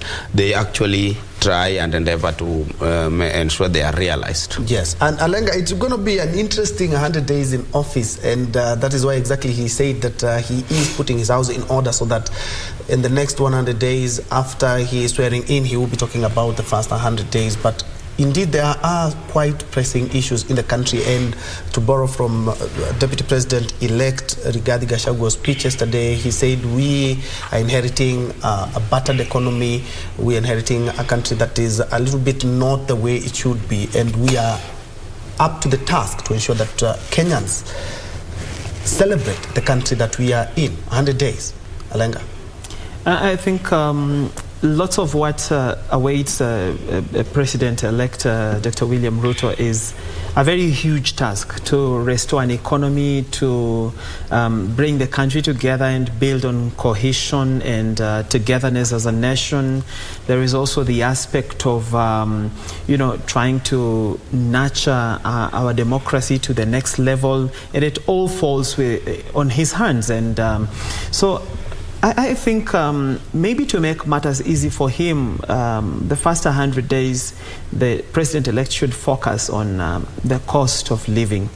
That is one of the things that are really, really ailing Kenyans, and that is what goes directly to the hands of a Kenyan, And if he works on that, then he will have built a commitment that actually going forward, he's going to implement on all those other things. And as the good Bishop Ndeda said earlier on, that one of the things that endeared President-elect William Ruto to many Kenyans is the fact that he spoke to the plight of high cost of living, which resonated with so many Kenyans. And if that's the point, then he should first and foremost confront that. Once he confronts that, then he builds a willingness within the population that yes, indeed, this man is going to take us on a good journey. And again, that would be I think that would be incentive for the other divide to actually believe in his leadership. So in a nutshell, we say, right now as Dr. William Ruto is going into office, there are people who are scared of his reign. They don't know what it portends. And there are those who have confidence in his reign and they are waiting with bated breath. So to these two people, to those that fear his reign, may he disapprove them by turning out to be the best president they ever wished. For those who have trust in him already, may he confirm their trust that indeed you made the right decision. Bishop Nenda, and yesterday in one of the firm things that the president-elect talked about, he said that the era of politics of deceit is now over. Of course, he was sending a message to politicians as well when it comes to his government. He said everybody will be accountable and they will ensure that the opposition is checking up on them. And just underscores how Kenya is a politically charged country. After this election, you will see a couple of months, then you will see some formation starting to build up. And unfortunately, that of course derails development, and just 1 or 2 years before election, the country will be in an election mood, which is of course not what we want. And the president-elect want to change that in his speech yesterday. Yes, what you are speaking is very important. You know, politicians in this country are very selfish. Most of them are very selfish. And I can assure you from where I'm seated, I expect challenges. Even if it were the Right Honorable Raila Odinga who won, I expected challenges. And these are my reasons. If you look at both the coalitions, they have come in many parties together. And going by the fact that politicians are selfish, when some of them will not get what they wanted and what they expected, indeed you'll begin to see challenges. Because how you divide 22 cabinet slots to 20 parties, it is an issue. And you know, most of them don't want to be ambassadors. They want to be somewhere where they can make noise for the next 5 years. So if you don't slot them with that 22, it's like you did honor them. You did do it. So those are the challenges we expect. But we want to call on politicians to put the country first than their selfish interest. We want to give the president-elect a chance to prove himself, a chance to fulfill his pledges. And I want to put it to them, even if they were them, they wouldn't do what they would expect from him. I think we want to own the government. All of us, Kenyans, want to own the government and feel that this is our government, whether I'm in government or not, whatever position I hold in the society. I just want a government that will deliver services, because when services are delivered, I can work for myself and better my life and all that. So politicians, kindly, we know you and we know what you are capable of doing. Kindly spare us and allow this nation to move on. Because I'm speaking because I know they will come. Yes, and talking of politics, Bishop Omanga, I would like to ask to in the next couple of minutes, talk about politics now in regards to the pronouncement yesterday. As soon as President-elect was declared the winner by IEBC, he dangled some political carrots for some parties, and he has been able to woo some MPs on his side, which now tips the scales in his favor, at both at the Senate and at the National Assembly. Some people, of course, including Azimio, have talked about, man, this is below the belt, man. Why are you doing this? And we have the numbers, the 3 months that these coalitions are supposed to at least be solid are not over yet. This is quite a strategy, Omanga. I think it is a very, very important strategy. And coming from the caliber of a politician of William Samuel Ruto, is always a very strategic politician. Remember, during that period where there was an expectation that there could be a runoff. So basically, I think maybe why he took that step is also to ensure that he consolidates enough support so that in any event that the court were to decide otherwise, that people are going for rerun, then actually he had enough troops even in areas where he didn't. And more importantly, again, is the fact that when you are running a government, you must also ensure that you have enough support both in the National Assembly and the Senate. The reason being certain processes, certain policies must have that backing of the law. And the law is made in Parliament. So if you do not really have enough soldiers on your side, then basically maybe there are certain things that you might try to push through the agenda in the Parliament or the Senate that could not really see the light of the day. And that notwithstanding, you remember there is the issue of election of the Speaker of both houses. So that one also calls for numbers. So you can see the kind and the nature of a politician that Dr. William Samuel Ruto is. He's someone that actually tried to plan ahead. So it is not that he's trying to dangle carrots or what, but he's trying to use the element of persuasion, political persuasion as a tool to ensure that actually he gets enough people on his side, as many as possible. Because for you to have peace, you remember the issue during when we have the issue of tyranny of numbers in the 2013 and the subsequent election. It is something that you really have to get enough support both in the Houses of Parliament to ensure that you push your agenda. Otherwise, if you are to push up a certain agenda of the mamambogas and the bodas, and then you don't really have enough people in Parliament to actually legislate on that, because these things must be legislated. So I think in terms of politics, I think that's a very good strategy, and hongera kwake. Lenga, do you hold the same sentiments in regards to marshalling the troops? Omanga says that even in war, if you have a big army, then indeed you are bound to success. I may want to shift a little bit from Wakile's point of view and look at these things from a very ultra-political perspective. And if you contextualize the whole thing, you realize that coming in, the quest for Dr. William Ruto into the presidency has not been an easy one. There has been a lot of issues on the road, and eventually he has managed to get there. So it goes without saying that such a man will want to get to manufacture his own cushioning and his own security to make sure that he does not find himself where the late Mwai Kibaki found himself after the 2007 election, where the ODM party had the majority in parliament and really nothing could move.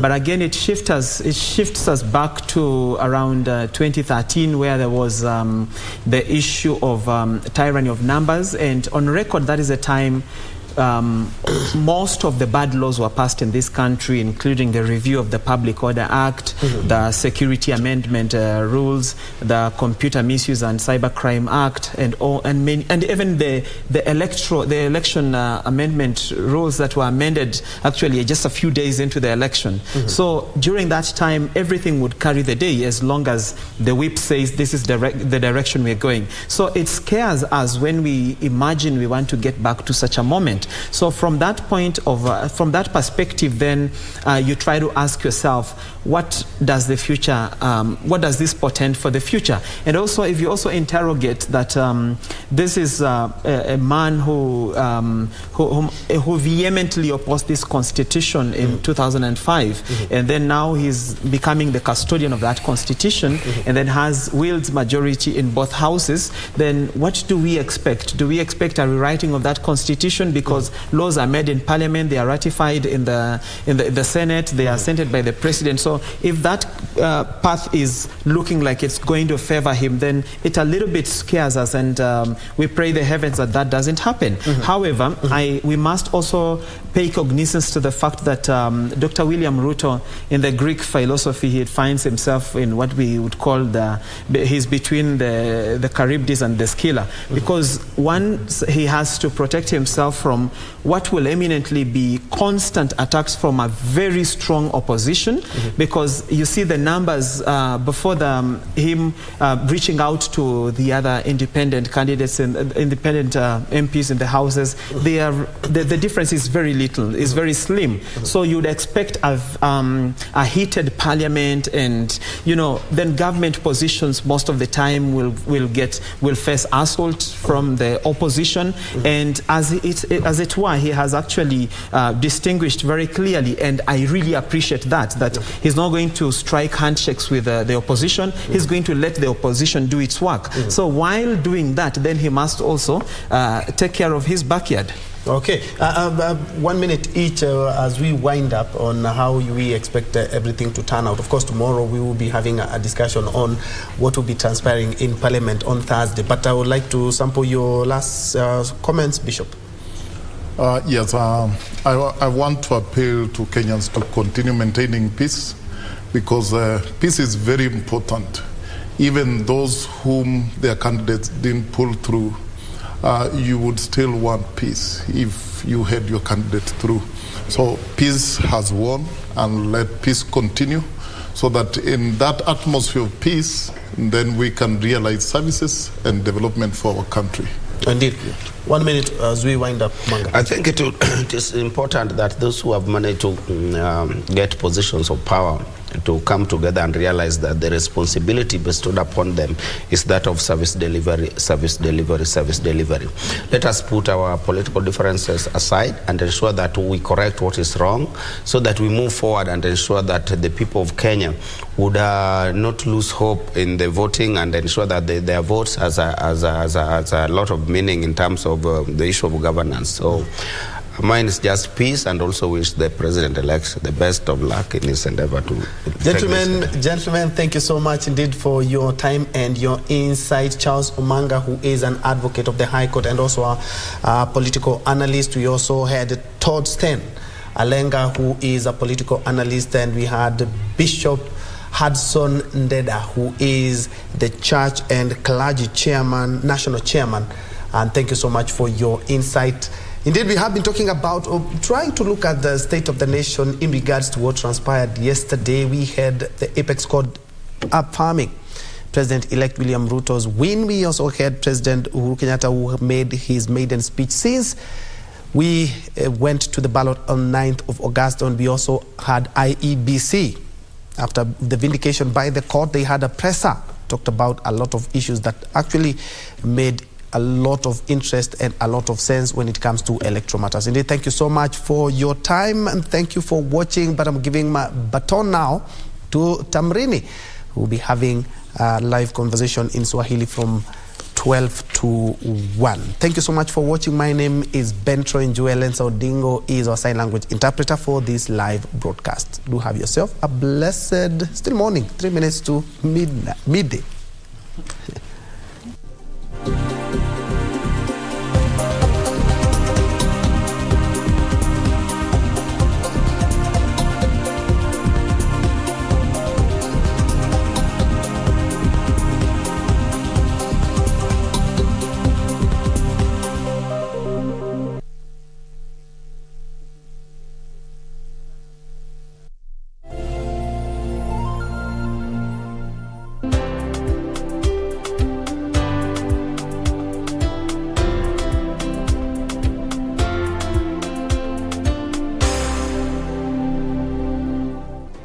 Do you have a news story to share with KBC? Get in touch swiftly on email news@kbc.co.ke or call 0723-892-654 or 0734-780-124.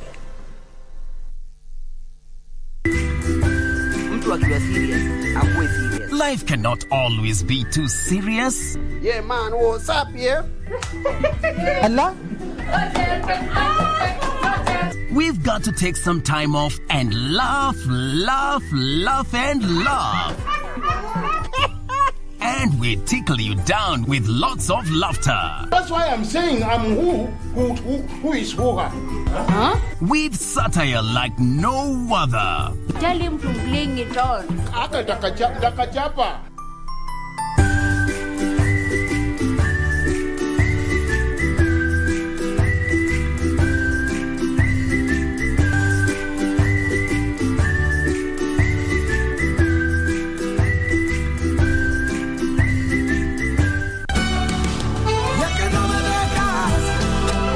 How do you find your grandmother? How much do you love her? Come on, you have to trust me. What's going on, Madam Warden? Please tell me, am I being set free now? I want to talk to her and hear from her what happened on the day my father died. But who really are you, Mother? The unfaithful woman who left me to run off with another man like what my dad had said? Don't start jumping to conclusions. And why not? Huh? No, I don't want to go back. I don't want to go back. I don't want to go back.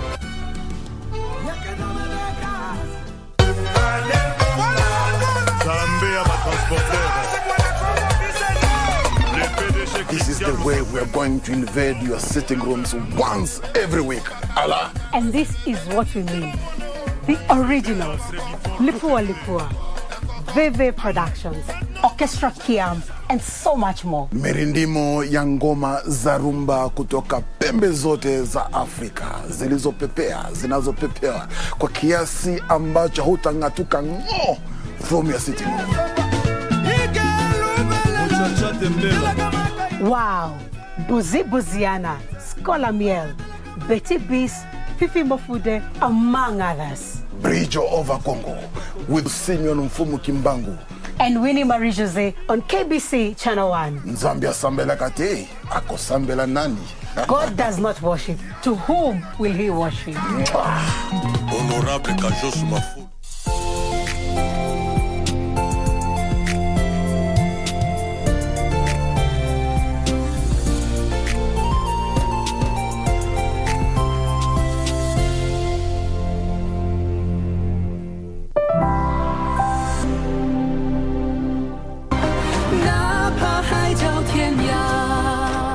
He's lived a tragic life. All these years, he's always been on his own. Let's pretend this never happened. But, even though I fixed her eyes, she can't handle brightness. Master, I'm finally back to see you. Zeno, all these years without my blood, why hasn't his body even changed a bit? I don't expect anything from you. I just want you to have a happy life.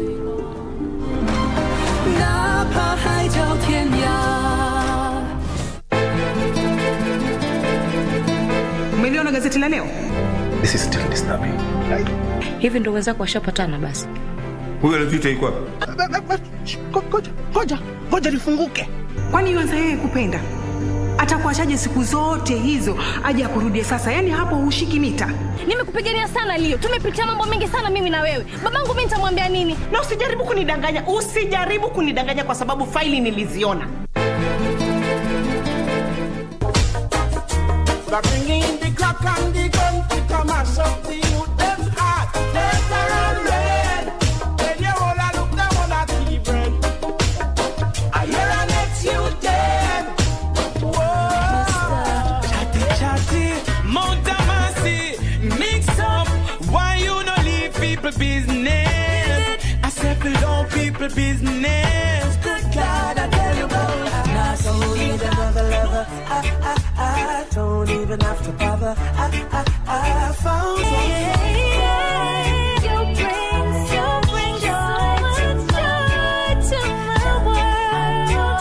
Favorite memory, my favorite word.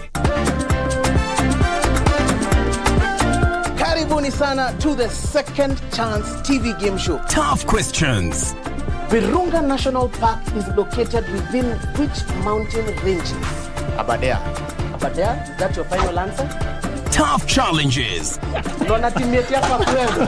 3, 2, 1. It's a survival for the smartest. 10 seconds to go. Who is the current president of Malawi? Jakaya Kikwete. Wrong answer. That is the wrong answer. Does it border to the east? Nakuru County. Nakuru County, you get 2,000 bob. Premiering soon on Channel 1.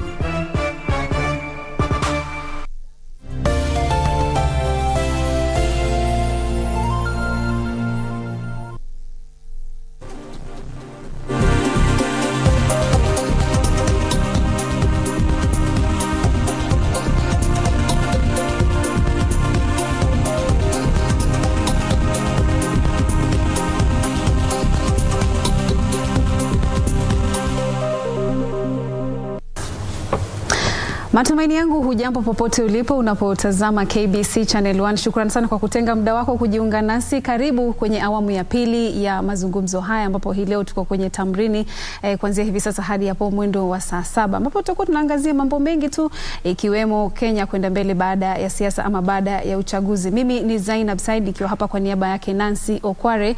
Kwa muda wa takriban dakika 45 hivi tutakuwa tunajadili mambo mengi tu kwenye kipindi hiki cha tamrini. Na kumbuka wewe pia mtazamaji hapo nyumbani unaweza kuchangia. Ni vipi? Unaweza kuchangia kupitia mitandao yetu ya kijamii Facebook, Twitter na YouTube @KBC Channel 1 @Zainab 1. Tutakuwa ni wenye kusoma jumbe zako na pia tu kuweza kufahamu wewe unatazama KBC hii leo ukiwa eneo lipi. Moja kwa moja tuangazie mambo ambayo tuko nayo humu ndani hii leo, ikiwa hii leo tunaangazia Kenya baada ya uchaguzi ama Kenya baada ya kukamilika kwa siasa, tukisubiria kwamba kumbuka siku ya Jumanne wiki ijayo tutakuwa tunamwapisha rais ambaye ni mteule Daktari William Ruto, atakuwa anapewa hatamu za uongozi. Ni mambo tu ambayo tutakuwa tunajadili hapa ndani, na humu ndani ya studio siko peke yangu kutusaidia tu kuelewa hili ama kusonga mbele ama kuchanganua mawili matatu kuhusiana na swala hilo. Studioni tuko naye Salim Mohamed ambaye ni mwenyekiti wa bodi ya uchaguzi katika chama cha ANC ambacho ni chama ambacho kiko chini ya muungano wa Kenya Kwanza, na pia ni mchanganuzi wa siasa. Bwana Salim, shukrani sana kwa kutenga muda wako kuja kuzungumza nasi hapa. Asante sana Zainab, nashukuru kwa hapa na nafurahi pia kwa tuko hapa pamoja leo tukizungumza. Asante. Moja kwa moja tuangazie siasa zimekamilika, wiki ijayo itakuwa inakamilika kabisa na serikali mpya inaingia uongozini, lakini bado kuna wale ambao waliokuwa katika wafuasi wa Azimio la Umoja na kuna wale ambao wa Kenya Kwanza, ambapo natumai kwamba wote kote nchini sasa hivi walipo watakuwa wanasherekea. Je, wewe unahisi ama unaona ili kuhakikisha kwamba Wakenya hao wote wanahisi kwamba ni wamoja, hawatohisi kwamba kiongozi wetu ameshindwa, ama ni vipi, ni lipi linafaa kufanywa tunaposonga mbele na wadau wote tu ambao wanahusika katika masuala haya ya uongozi wa taifa? Asante sana Zainab. Mwanzo la kwanza, siasa haimaliziki, kura ndio zimemalizika. Siasa itakuwa na sisi siku zote, kama mnavyojua nchi yetu vile tulivyo. Siasa huwa na sisi siku zote. Kwa hakika tukiangazia swala hilo, jana kama ulisikiliza kwa makini hotuba ya rais mteule Dr. William Samoei Ruto, alisema sasa yeye mwanzo ni rais wa watu wote. Kwa hivyo hawa tulikuwa tukishindana nao, Azimio na wengineo ambao walikuwa pia katika kinyang'anyiro cha urais, wote watakuwa wako chini ya nchi moja. Sote ni nchi moja. Kura zimemalizika. Itakuwa sasa ni kusonga mbele kimaisha. Ni yapi ambao tutafuatilia ili tujue sote tuko katika nchi moja. La kwanza ni kuwa kama rais mteule alivyosema, ni kuwa sasa kazi imeanza. Zile ahadi alizozitoa anataka kufanya zitimizwe, na kama nchi na kama wananchi sisi tutakaniwa tuhakikishe wale ambao tulikuwa kwa Kenya Kwanza tulompigia rais Dr. William Ruto kura na wale ambao hawakumpigia, ni kuhakikisha kwa kuwa zile ahadi zimetimizwa na serikali inaenda mbele. Hususan tayari jana alizungumzia masuala kwa watu tayari wanamtumia message kumuuliza Hustler Fund itaanza lini, na wale wakulima kwa upande ule mwingine tayari washaanza kuuliza, na hivyo ndio tutakavyoendesha nchi yetu tukaipeleka mbele. Na kuhakikisha hilo ni sote kujumuishwa. Na tutajumuishwa vipi? Ni vile alivyosema, kwa kuwa yeye ni rais wa watu wote, ni maendeleo yatapatikana na huduma zitapatikana kwa sehemu zote za Kenya, hata zile ambazo hazikumpigia kura, kwa sababu huo ndio mambo ambavyo yalivyo katika katiba, na uwajibikaji wake unatokana na kuwa lazima atii katiba yetu ya Kenya ambayo haitobagua mtu yoyote katika huduma na kupata maendeleo katika nchi yetu ya Kenya. Naam, lazima tii katiba na pia kuhakikisha kwamba Wakenya wote wanapata maendeleo na hakuna yule ambaye anahisi ametengwa. Kabisa. Turegelee hapo jana baada ya kutangazwa uamuzi ule wa mahakama ya juu, tulishuhudia utulivu na kulikuwa na shamra katika maeneo mengi tu ya taifa na pia kando pengine na pale nyuma. Jana maeneo mengi tu yalikuwa yanaendelea na biashara, kulikuwa hakuna vurugu. Je, hili linadhihirisha nini? Kukomaa kwa Wakenya ama ni kukomaa kwa demokrasia ama pengine ni kukinai siasa? Hii linadhihirisha kitu kimoja, kwa kuwa Wakenya wamekomaa na safari hii wamekataa kutumiwa kama awali, kwa sababu wameona miaka 2013 na 2017 kulipatikana hasara kubwa. Ilipatikana sio ya kibiashara tu peke yake, lakini muhimu zaidi ilipatikana hasara ya kimaisha, watu kupoteza maisha. Na ukitizama mwisho wa kuwa au mwisho wa siku kama wanavyosema, at the end of the day, ni kuwa ni mtu binafsi ndio anayedhurika, ni raia yule wa chini ndiye anayedhurika. Kwa hivyo ikiwa tulikwenda kwenye kura, kukatoka uamuzi, watu wakapiga kura, wakatoa uamuzi wao, wale ambao hawakuridhika wakaenda mahakama ya upeo, ambako pia ni part ya sheria zetu na watu ninio, na mahakama kuu jana iliamua, na ulikuwa ni uamuzi mzuri sana. Ukiusoma au kama uliusikiliza kwa makini, ulikuwa ni uamuzi wa busara, na lilobakia sasa ni sisi kuendelea mbele na maisha na kuhakikisha kwa kuwa serikali itafanya kazi. Naam.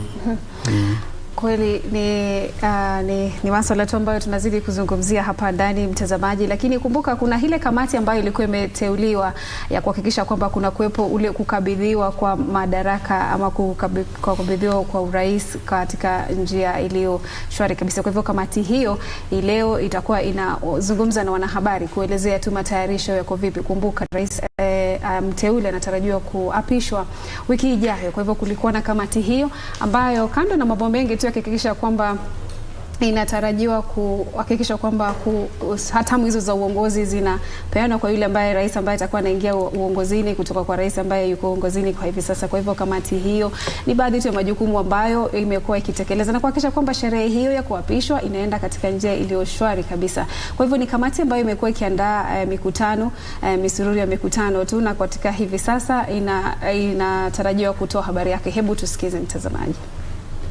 A smooth transition to the incoming administration as announced yesterday.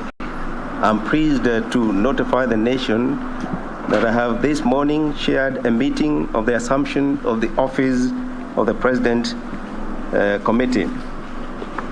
The meeting was preceded by the decision of our nation's apex court that upheld the declaration of His Excellency William Ruto as President-elect. We convened this morning to progress on the preparations for the transition from the 4th administration to the 5th administration that have been ongoing from the 12th of August. The peaceful and orderly transition in administrations is hallmark of our democracy and an essential testament of a nation's status as a beacon of stability, democracy, and the rule of law. The mandate bestowed upon the committee is sacred, and the burden of that responsibility is heavy. We are cognizant that we are called upon to exercise this solemn mandate with fidelity to our laws and with the aspirations of our North Star, that is the Kenyan people. Today's meeting featured the representatives of the President-elect, including Mr. Davis Shishio, Honorable Justin Moturi, Honorable Gladys Bose Cholei, and Ms. Veronica Maina. would like to inform the nation that the swearing-in ceremony and inauguration of the new administration will be held in fidelity with Article 141 of the Constitution, being the first Tuesday following yesterday's decision by the Supreme Court upholding the declaration of the EIBC. That date is Tuesday, 13th September 2022, and the ceremonies shall be held at Moi International Stadium, Kasarani. The date of the swearing-in will be a public holiday of general observance throughout the territory of the Republic of Kenya. The formal Gazette notices will be issued later in the week. The process of the swearing-in event and the inauguration ceremony are elaborately set out under both the Constitution and the statute law. The President-elect shall take the oath of office as administered by the Chief Registrar of the Judiciary before Her Ladyship, the Chief Justice. As per the law, this must take place any time between the hours 10 a.m. and 2 p.m. Thereafter, the President-elect will also be sworn in. The Deputy President-elect will be sworn in. With the presidential election cycle now behind us, the swearing-in and the inauguration ceremony is an opportunity for the nation to not only witness and usher in our nation's fifth administration, but also to celebrate the strength and vibrancy of our constitutional and democratic processes, which differentiates Kenya from so many other nations in Africa and beyond. For that reason, the eyes of Africa and indeed the rest of the world will be on Kenya on that day. In that regard, all Kenyans are invited to be part of this historic event. To all Kenyans, as the leadership of our government transitions into the fifth administration, we are called upon to join hands and continue with the sacred work of building our nation, Kenya, a nation worthy of the sacrifices of our forefathers during the struggle for independence, and building the very best nation that we can bequeath to our future generations. I thank you, and may God bless our beloved nation, Kenya. Thank you, ladies and gentlemen. Asanteni. Tumemaliza na hakuna maswali. No question. It is true. Asante. Thank you very much. Na mtazamaji, zimekuwa ni picha za moja kwa moja hizo ambapo ni kamati hiyo ya mpito ambayo inatarajiwa kuhakikisha kwamba zoezi ama shughuli nzima ya kukabidhiwa madaraka kutoka kwa rais aliye uongozini hivi sasa na rais anayechukua hatamu inakwenda katika njia iliyo shwari kabisa. Imekuwa ni mkuu wa utumishi wa umma ambaye amekuwa akihutubia tu kuhusiana na mipango ambayo inaendelea kufanyika hivi sasa. Kumbuka sherehe hiyo inatarajiwa kufanyika siku ya Jumanne wiki ijayo. Kwa hivyo ni maandalizi ambayo yanazidi kuendelea na Wakenya tu pia wameweza kuhakikisha kwamba itakuwa ni shughuli ambayo itafanyika katika njia iliyo shwari kabisa, na pia wameweza kualikwa kuelekea katika sherehe hiyo ambayo itakuwa inafanyika wiki ijayo. Kwa hivyo ni picha za moja kwa moja tu ambazo unaziona kwenye runinga yako. Ni kamati hiyo ya mpito ambayo imekuwa ikizungumzia tu kuhusiana na maandalizi na mwelekeo wa sherehe hiyo ambayo inatarajiwa kufanyika wiki ijayo. Kumekuwepo na viongozi wengi ambao wa serikalini tu na pia wa kisiasa. Tumemwona aliyekuwa spika wa seneti, tumeona viongozi mbalimbali tu hapo pia ambao wamehudhuria hafla hiyo. Kumbuka tu mtazamaji, ni kamati hiyo ambayo ilikuwa inatoa tu mwelekezo ama inazungumzia kuhusiana na maandalizi ambayo yanazidi kuendelea katika kuhakikisha kwamba hatamu za uongozi zinapokezwa katika njia iliyo shwari kabisa, ili ikiwa ni baada ya kutolewa kwa uamuzi wa mahakama hapo jana. Naam, mtazamaji, turudi hapa studioni tuendelee na mjadala ambao tulikuwa tunazungumzia tu, ikiwa hii leo tunaangazia tu kwenda mbele kwa taifa baada ya kuandaliwa kwa uchaguzi na pia mahakama kutoa uamuzi wake hapo jana kuidhinisha uchaguzi ama kuchaguliwa kwa rais mteule Daktari William Ruto. Mtazamaji, kwa hivyo tutakuwa tunarudi hapa ndani na kuendelea na mazungumzo hayo. Kumbuka ni kipindi cha Tamrini na wewe pia unaweza kuchangia mazungumzo haya. Ni vipi utafanya hivyo? Ni kupitia kwenye mitandao yetu ya kijamii, Facebook, Twitter. Unaweza kuchangia, tupe tu mawili matatu kuhusiana na mjadala ambao unaendelea humu ndani. Na sasa katika mazungumzo haya, katika mjadala huu tumekuja wale ambao watakuwa tunatusaidia kuelewa mazungumzo haya ama kuelewa mawili matatu tu, lipi yapi yanayotarajiwa kufanyika siku ya Jumanne. Je, Wakenya wanapaswa kufahamu nini kuhusiana na sherehe hiyo ya uapisho hapo siku ya Jumanne? Ni lipi ambalo hulifahamu? Tutakuwa tunaweza kuchanganua tu na pia kukuelezea pengine katiba inasema vipi kuhusiana na hili. Na studioni tuko na wakili Martin Olo na Isaac Okinyo ambao wameweza kuungana nasi. Shukrani sana kwa kuungana nasi katika studio zetu za KBC, kwa kutenga muda kuja kuzungumza na Wakenya ama watazamaji wa KBC. Tuanze na wewe wakili Olo. Tuelezee tu pale rais anapoapishwa, ni vitu vipi ama sherehe hiyo ya uapisho inadhihirisha nini kwa taifa? Kwanza kabisa ni kushukuru kwa kufika, licha kwamba tumefika tumechelewa, lakini la muhimu ni kwamba kuna uongozi uliopo sasa hivi na kuna uongozi unaoingia. Kwa hivyo nafasi iliyopo tarehe 13 mwezi Septemba ni kuhakikisha uongozi huu ambao uliopo sasa hivi unapitisha vifaa vya uongozi. Kuna vipawa vya uongozi fulani, vyombo vya kazi na hasa katiba, na kiapo hichi ni cha kikatiba, na rais anayechukua uongozi anaapishwa kulinda katiba na kulinda Wakenya na kulinda ile nafasi tunaita ama sehemu tunaita sehemu ya Kenya, kwa sababu kuna ulinzi ambao unatakana pale wa kijeshi, kuna ulinzi wa ndani, kuna ulinzi wa nje.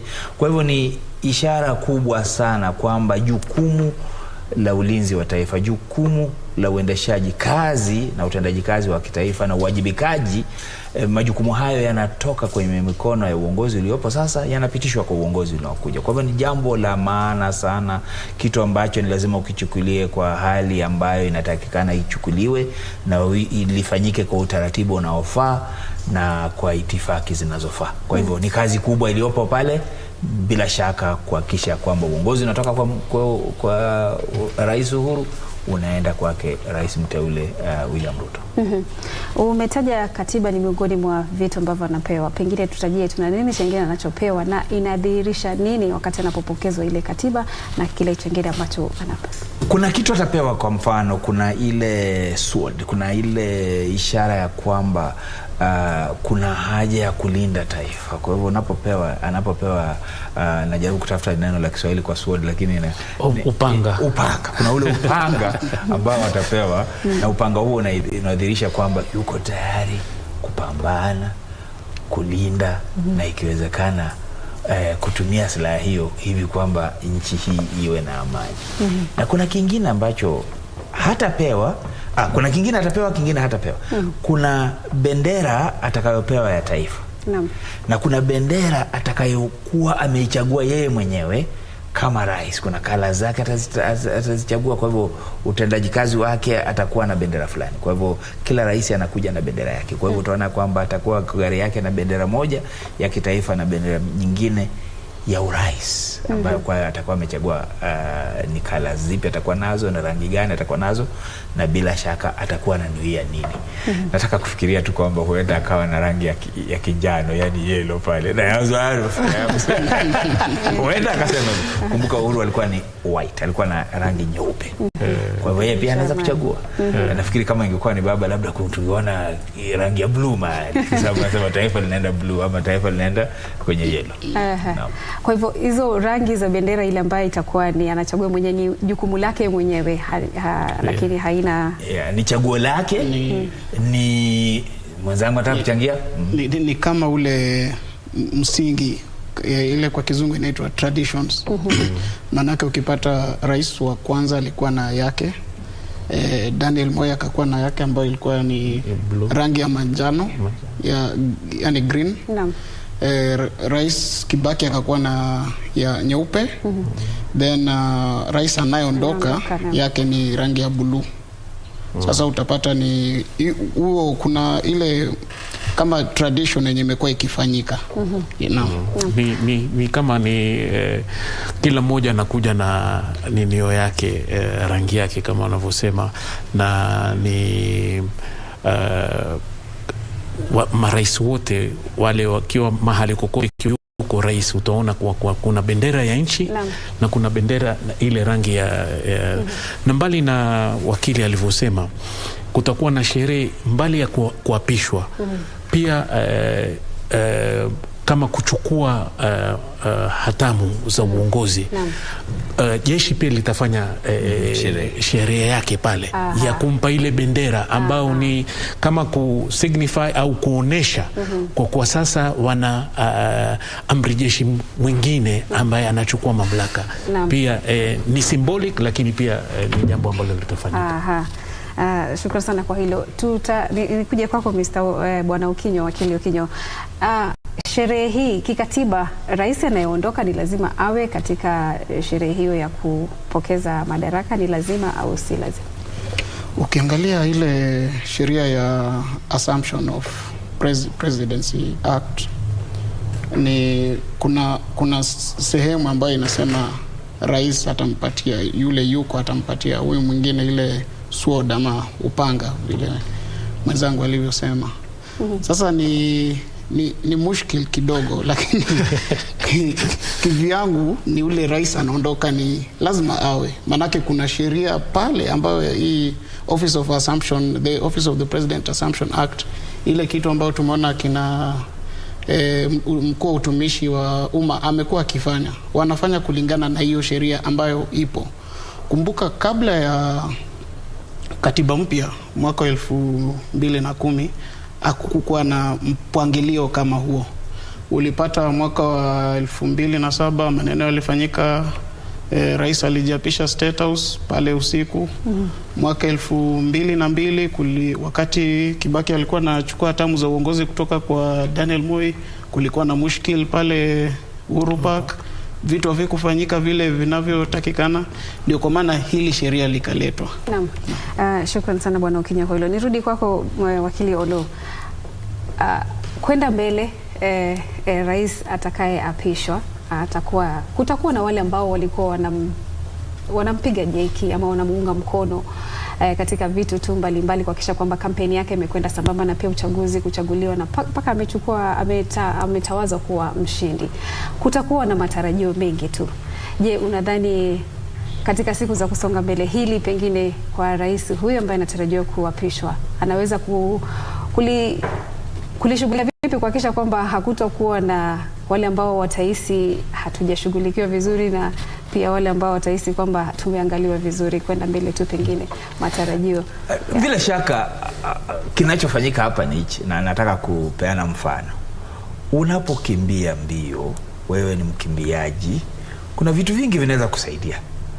Mungu anaweza kusaidia, upepo unaweza kusaidia, jamaa anaweza kuanguka chini, mwingine akakupa maji. Kuna mengi tu ambayo yanaweza kufanyika hapo, lakini ukimaliza zile mbio sasa, zile mbio ni wewe ndio unatakana umalize na usemekane wewe ni nambari 1. Kwa hivyo kile chochote ambacho kilikusaidia hakiwezi kuhesabika baada ya hapo.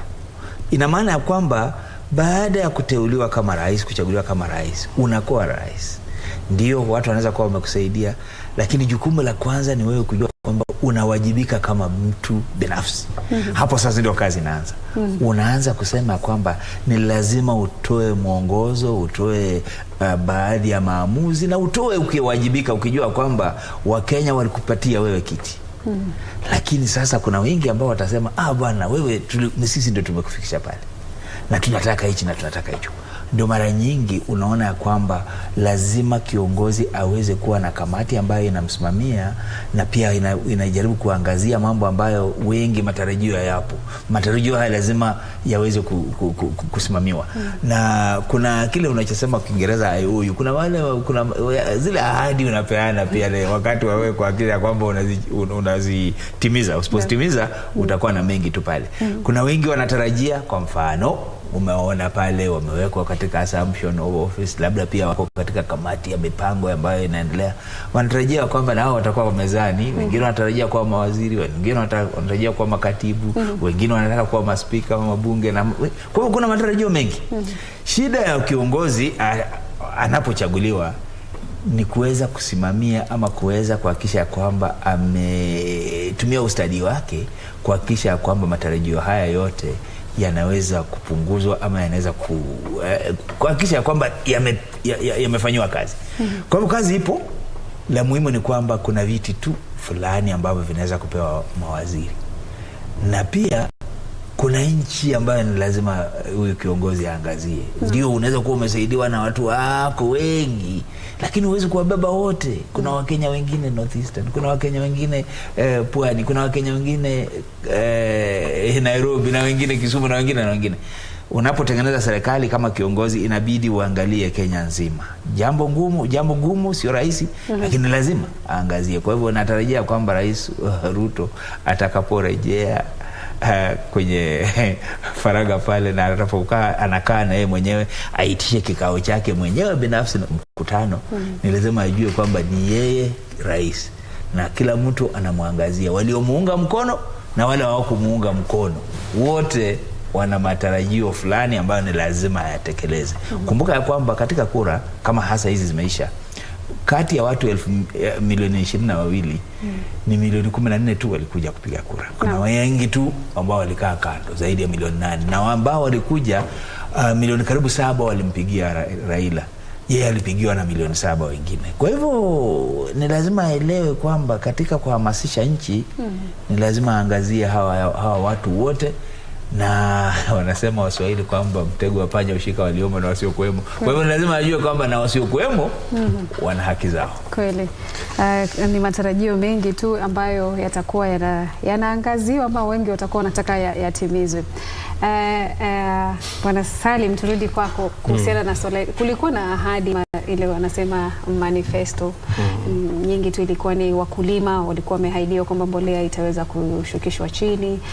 Kuna wale ambao wenye madeni katika ile inaitwa CRB vijana kwa sana pia walikuwa wameambiwa kwamba itafutiliwa mbali, na ile mikopo ya kusoma pia ilikuwa imeahidiwa tu kwamba itaweza kuainishwa, isikuwe kwamba unalipa na bado unadaiwa deni kabla bado hujaanza kufanya kazi. Matarajio haya kwenda mbele itakuwa vipi? Matarajio kama sote tunavyojua yako na ni makubwa sana, na kwa hakika umetaja ukulima, mbolea, na madeni ya wanafunzi na madeni yaliyoko kwa mengineo katika CRB. Kama rais mteule jana alivyozungumzia, atakuwa anakimbia mbio sana, kwa sababu haya matarajio yataka yaangaziwe upesi sana. Na nina hakika kwa sababu ana mipango ambao ameweka kabambe, na ndio maana akaweza kutoa zile ahadi alizozitoa. Ni mambo ambayo yanaweza kufanyika na yatafanyika. Na jana alizungumzia kwa katika siku zake 100 atataja siku ya Jumanne atazungumzia kuhusu masuala haya ambao katika zile ahadi alizozitoa.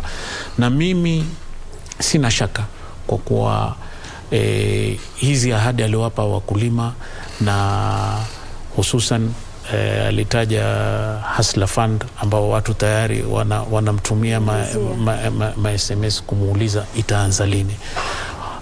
Atakapokuapishwa atahakikisha jambo la kwanza anashughulikia ni hizi ahadi alizotoa, na kama hizi za mikopo ambazo alisema zingine zitafutiliwa mbali, na ni mambo ya kujipanga.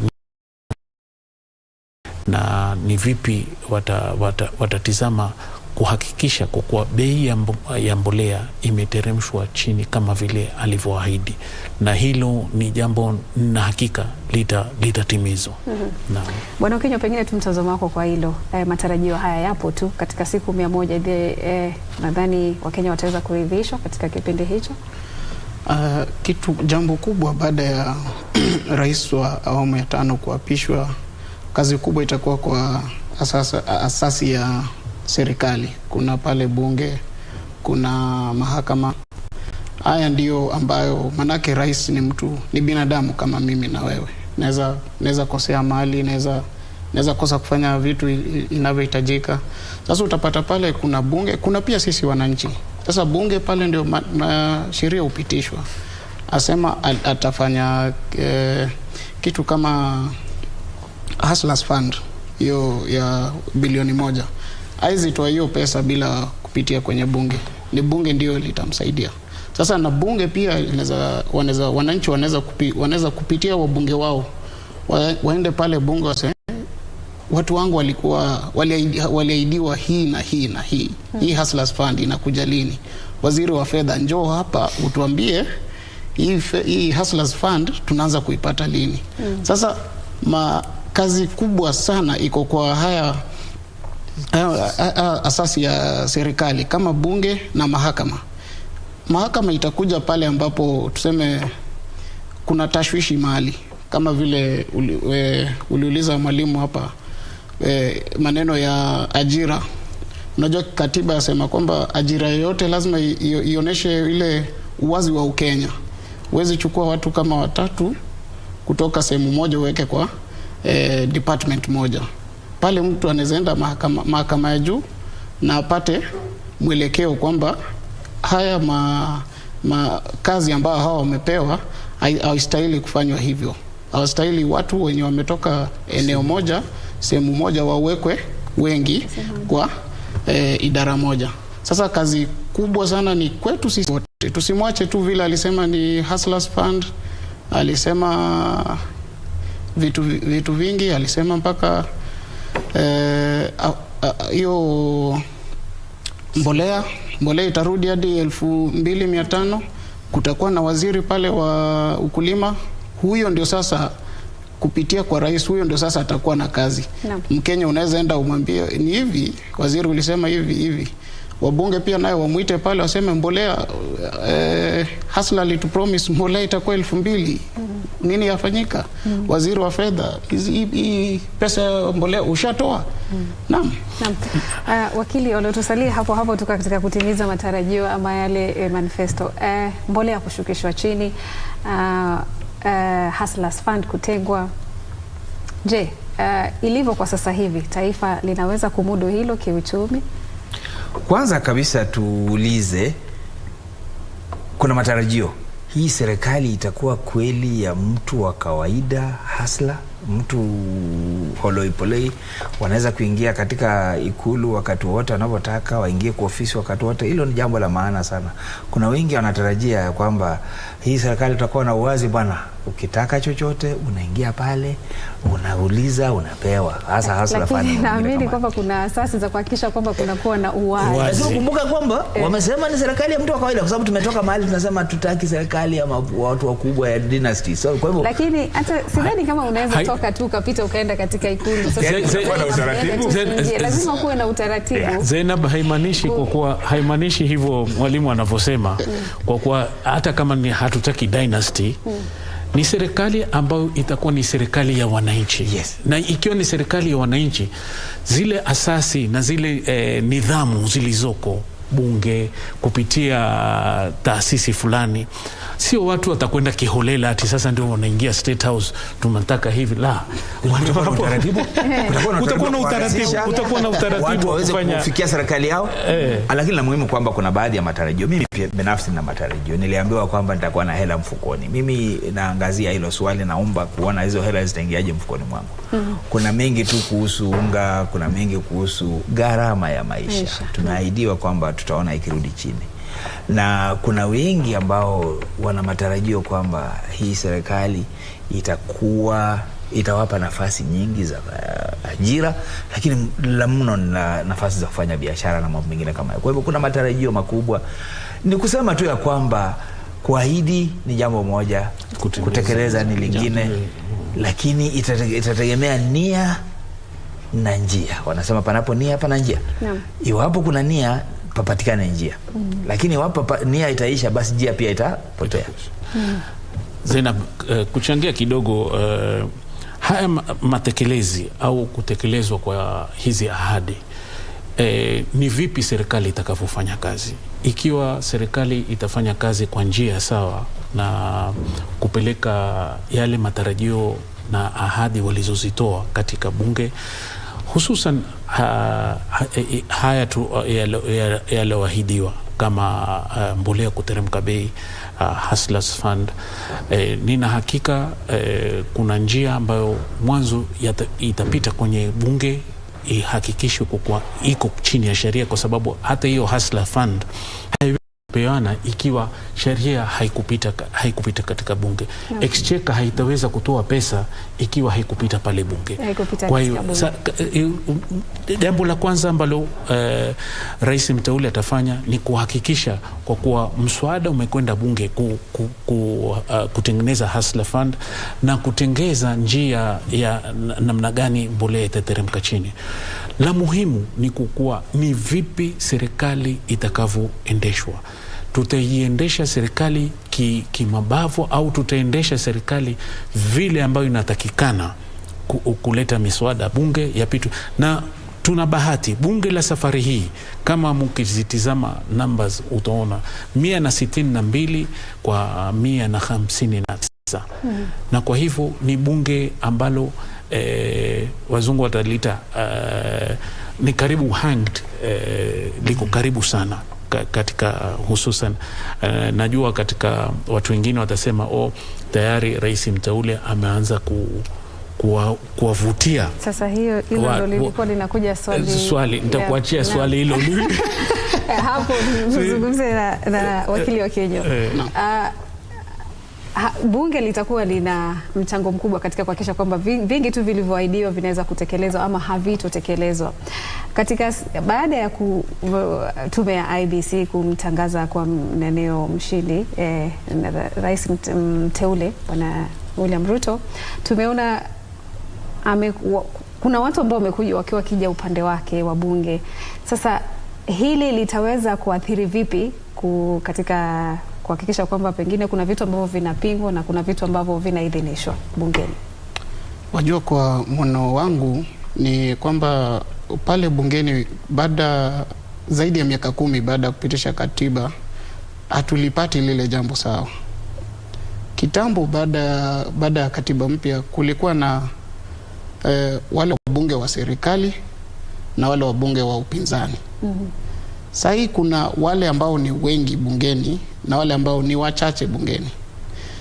Kazi ya mbunge ambaye ni wachache sio kupinga serikali, ama wale ambao ni wengi ni kupitisha hoda yote ya serikali.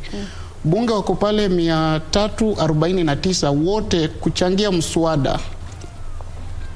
Aidha kama ulikuwa ulipigiwa kura na wale wa upinzani ama wa serikali, kazi yenu ni moja, kupitisha mswada.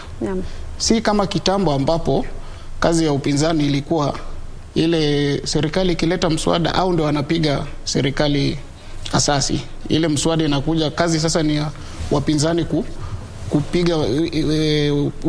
kupiga hiyo sheria msasa.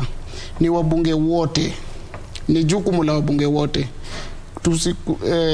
Bunge la sasa chini ya katiba mpya hairuhusu wale wabunge wa serikali kukua tu kazi yao ni kupitisha tu mswada, zikikuja kazi yao ni kupitisha, na wale wa upinzani pia kazi yao ni kupinga. Wabunge kikatiba vile ninavyoelewa ya sasa yafaa wafanye kazi kwa kimoja. Kama kitu ni mbaya hata imetoka kwa serikali, wabunge wote waungane waseme hii mswada ni mbaya, hii mswada ni mzuri. Sasa kurudi kwa kitu ambao umeniuliza, ambao naibu wa rais ananunua wabunge, unajua pia kuna siasa pale. Manake pia yeye alisema anataka wale kwa kimombo inaitwa foot soldiers, ambapo mswada wa serikali kipitishwa pale pia zinaenda haraka haraka. Ako na numbers pale kwenye bunge. Kitu cha pili ni kwamba anawachukua ile kuonesha kwamba pia ako na umati kisiasa. Manake kwa hivi sasa ni upande wa Azimio ambao ndio uko na wabunge wengi kuliko upande wa Kenya Kwanza. Azimio iko kama haiko kwa serikali. Kenya Kwanza iko kwa serikali. Na ukiwa pale bunge na uko na wabunge wachache, kidogo utakuwa na shida kupitisha miswada zako pale bungeni. Ndio nafikiria alipiga hesabu haraka, akaona chukua wabunge kidogo wajaze upande wa serikali. Ningedhani vile alivyokuwa anaendelea sio lazima awe na wingi wa wabunge. Vile ulivyosema, kazi ya wabunge sio kupigia debe serikali. Kazi ya wabunge ni kupiga msasa na kuhakikisha kwamba wanatutetea sisi kama Wakenya. Kwa sababu mwisho sio kutetea serikali. Na ndio maana nilifikiri ulianza vizuri, lakini kumaliza sikubaliani. Sio lazima awe na wingi, lazima aweke utaratibu mwafaka. Na hapo pia kwa kusema kwamba kununua sidhani na mimi nilikuwa nataka kuliweka hilo sawa. Kwenda mbali lazima utakwenda peke yako, lakini kama ukitaka kwenda haraka utakwenda peke yako. Ukitaka kwenda mbali lazima uwe na watu. Ndio Zainab, nilikuwa nataka kumwambia ndugu yangu hapa rais mteule hajanunua wabunge. Kama ulisikiza hotuba yake jana kwa makini, alisema kuna watu wengine ambao walilemewa na serikali, walikuwa tayari wao ni wanaegemea upande wake, lakini hilo tusilinio sana kwa sababu ya wale walikuwa wamekwenda upande wake sasa, au upande wa Kenya Kwanza sasa, kwa hakika wana maono sawa na yale ambao Kenya Kwanza walikuwa wanasema.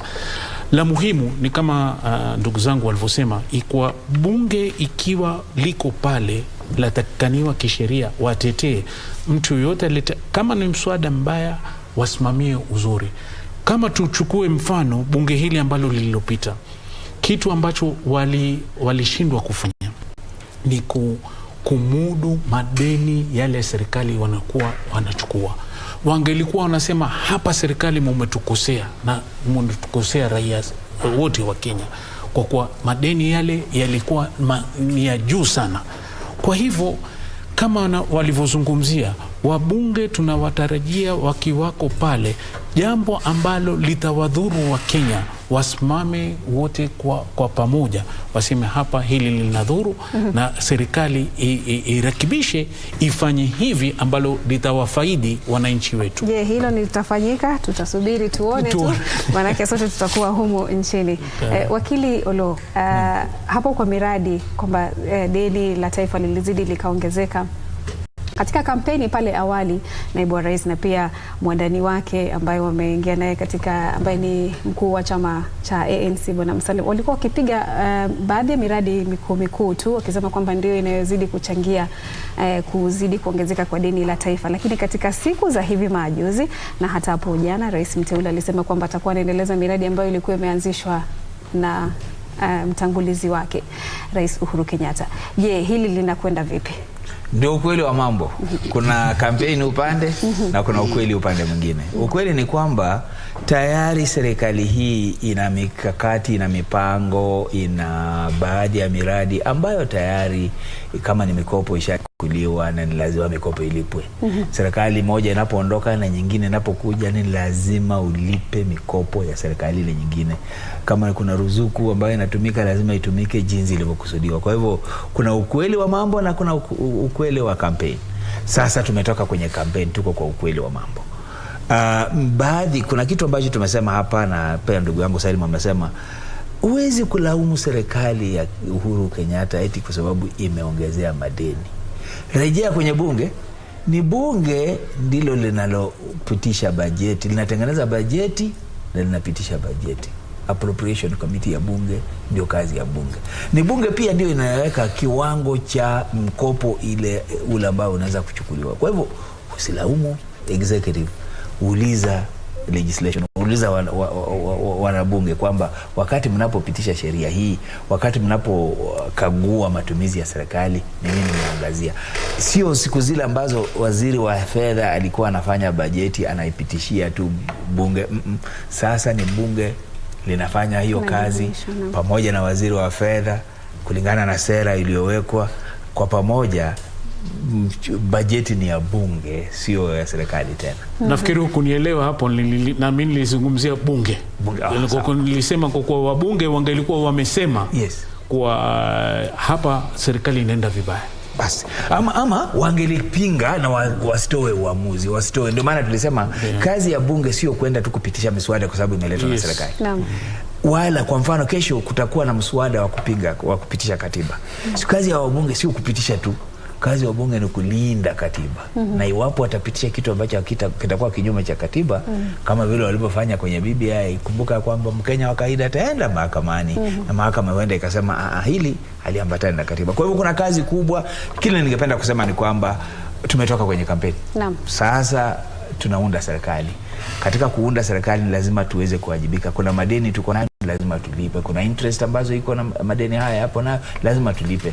Na tunapozungumzia mambo haya yote, serikali lazima iendelee. Kuna miradi mpya ambayo itakuja, lakini huwezi kusema serikali haitachukua mikopo. Ili serikali yoyote iendelee duniani lazima kuwepo mikopo. Hata binadamu wewe lazima lazima uwe. Niko na maoni hapo. Kabla lije hapo, manake itakuwa ni kauli yako ya mwisho. Shukrani sana wakili Bwana Okinyo. Kwa hiyo tu kauli yako ya mwisho tukimalizia mazungumzo haya. Lazima serikali isonge mbele, lazima Wakenya wasonge mbele. Matarajio tu ya ujumbe wako tu kwa Wakenya kuhusiana na matarajio yao serikali mpya inapojiandaa kuchukua hatamu za uongo. Kwanza Zainab, kuna tofauti kidogo. Unajua serikali, tumekuwa na serikali ni moja kuanzia mwaka wa 1964. Kumekuwa na serikali moja. Na ile yenye kama mkuu utumishi wa umma amesema, ile administration, the next administration. Sasa ni wananchi tu ndio ni binadamu ndio wanaobadilishwa. Lakini tumekuwa na serikali mpya. Kitu yenye natarajia kutoka kwa hii serikali ni Rais Ruto amefanya campaign kuonesha kwamba analeta uongozi mpya, uongozi wa mwananchi. Amesema kwa tangu tupate uhuru, nchi imeshikwa na wale ambao wanaitwa dynasties. Sasa amesema analeta serikali ya usawa, serikali ya mwananchi. Kama vile mwalimu alisema, ile ukitaka hata kwenda kunywa maji pale State House utaingia. Si kumaanisha kwamba Mkenya ataingia, lakini Mkenya yoyote akitaka kitu yoyote hata kaguliwa kwamba wewe hauna, wewe uko nayo. Hivyo ndio amesema kwa kampeni zake. Tunataka kuona hiyo ikitendeka. Nataka kuona bunge ikifanya kazi yake. Kwanza manake ukiangalia kazi mingi kwa katiba mpya ya sahi, ni bunge ndio ina uzito mkubwa sana. Wacha hata hii serikali. Manake serikali iko pale. Serikali inaendeshwa na binadamu. Lakini wabunge ndio pale wanaweza vitu mingi sana zapitia pale bunge. Kumbuka bajeti yote ya mwaka yote yapitia kwa bunge. Tuko na maneno ya ili deni ambalo liko juu zaidi. Na ni wabunge ndio wanaweza jaribu kurudisha hiyo chini ama kufanya vingine. Tuko na watu wanalia hali ya uchumi iko juu. Tunataka kuona hasla atafanya nini akiingia pale. Naam. Bila shaka hayo yote itabidi tusubiri tu tuweze kujua atafanya nini akiingia afisini na vipi taifa litaweza kusonga mbele. Shukran sana kwa kauli yako hiyo. Dakika za kuhesabika tu. Matarajio haya na ujumbe wako tu kwa Wakenya hata unapozidi kufunga matarajio yao. Dakika za kuhesabika tu, sekunde 3. Dakika kwa upesi tu. Nafikiria ni vile serikali ya Rais mteule itakavyojipanga katika kumudu haya madeni na vipi itaji-reorganize, kwa sababu ndio uchumi uko mbaya na mambo mengi yameenda vibaya. Yarekebishwe ndio tupate kupata hizi ahadi.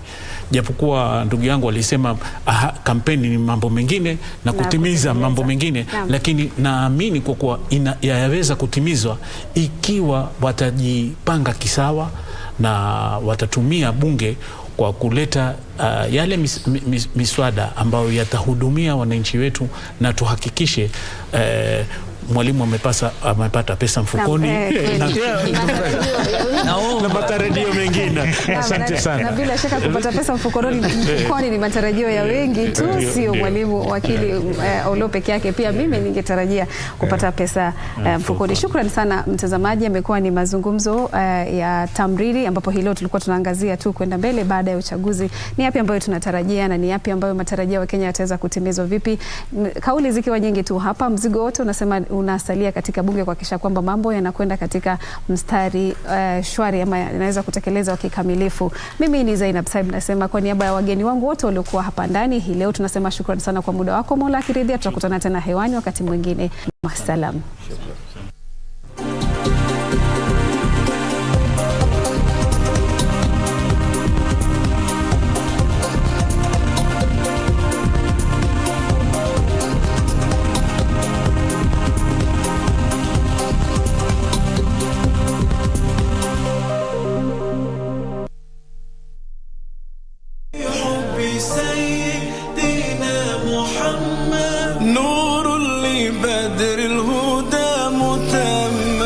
Yani ina maana nchi ama mji ikiwa na amani, unakuta hata nchi zingine zinawadhamini, zinawafadhili sana, zinawaaminia. Muislamu wa kisawasawa ni yule ambaye anadumisha amani, anaepukana na maneno ambayo yanaweza kupelekea kuvurugika kwa amani, na vitendo vyake pia huwa vinahusika na kuhifadhi amani.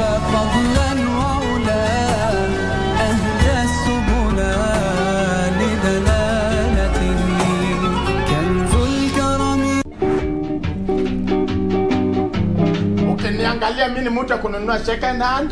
You look second hand yourself right now. Mimi nakaondieka. Niangalie hivi, nakaondieka. Not with those. Maybe with the tummy. No. But Tosha. Huyu hata tujuani. Do you know me? Are baba. We know each other. Iko flying lines hapo. When husband and houseboy.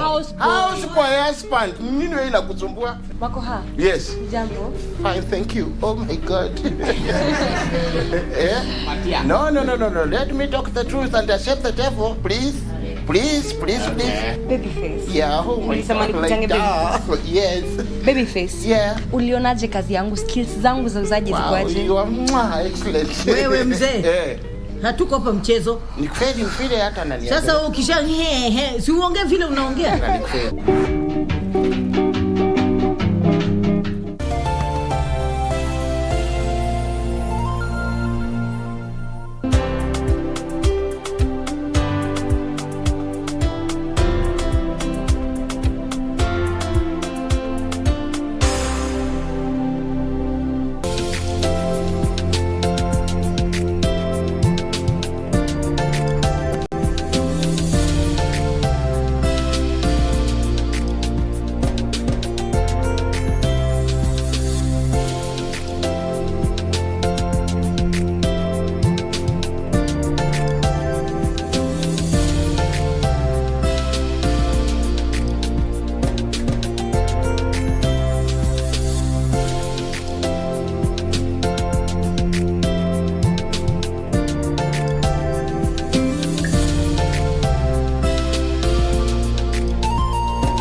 Good boys gone bad. Eric Omondi has evolved from being a comedian to now being the king clout chaser.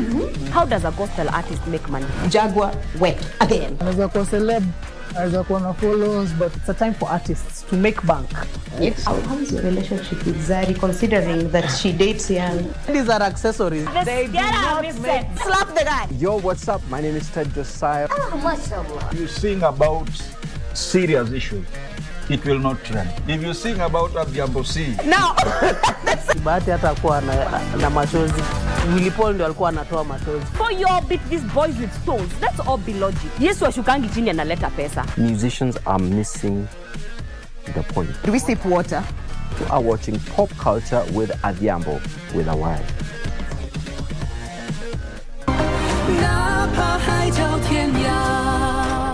He's lived a tragic life. All these years, he's always been on his own. Let's pretend this never happened. But, even though I fixed her eyes, she can't handle brightness. Master, I'm finally back to see you. Zeno, all these years without my blood, why hasn't his body even changed a bit? I don't expect anything from you. I just want you to have a happy life.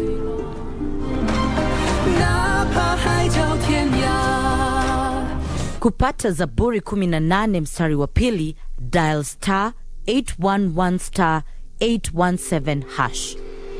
Mwenyezi Mungu ni mwamba wangu, ngome yangu na mkombozi wangu. Mungu wangu, mwamba wangu ninayemkimbilia ninapohitaji kuwa salama.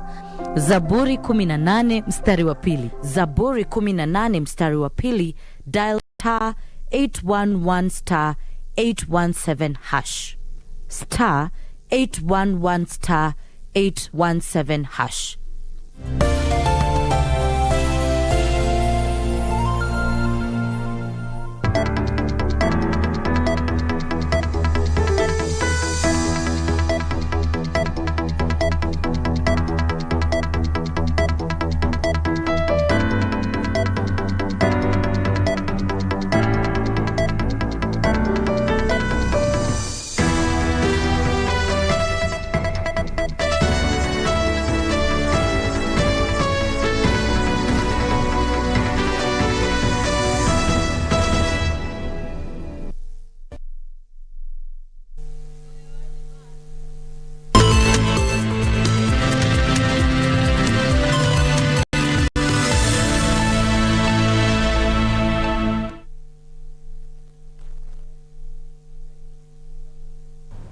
Good afternoon and welcome to the broadcast. Well, our sign language interpreter is Lensa Odingo. My name is Jackie Wambiru. Well, to kick us off this afternoon, we shall be taking a look at stories from various areas in the country as well as across borders. And to kick us off right now, the Presidential Assumption of Office Committee has declared Tuesday next week a public holiday for Kenyans to witness a transition from the 4th to the 5th administration.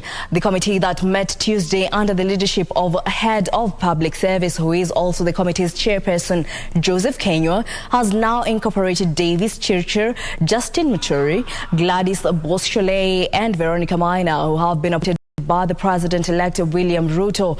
Kenya saying the swearing-in ceremony will be held on Tuesday, the 13th of September at Moi International Sports Center, Kasarani, and the event will take place from 10 a.m. and 2 p.m. The swearing-in ceremony will be led by the Chief Registrar of Judiciary before the Chief Justice, Martha Koome.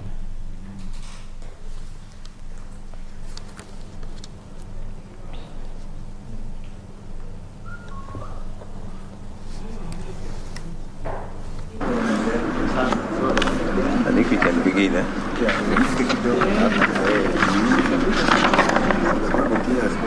Okay, tuko tayari.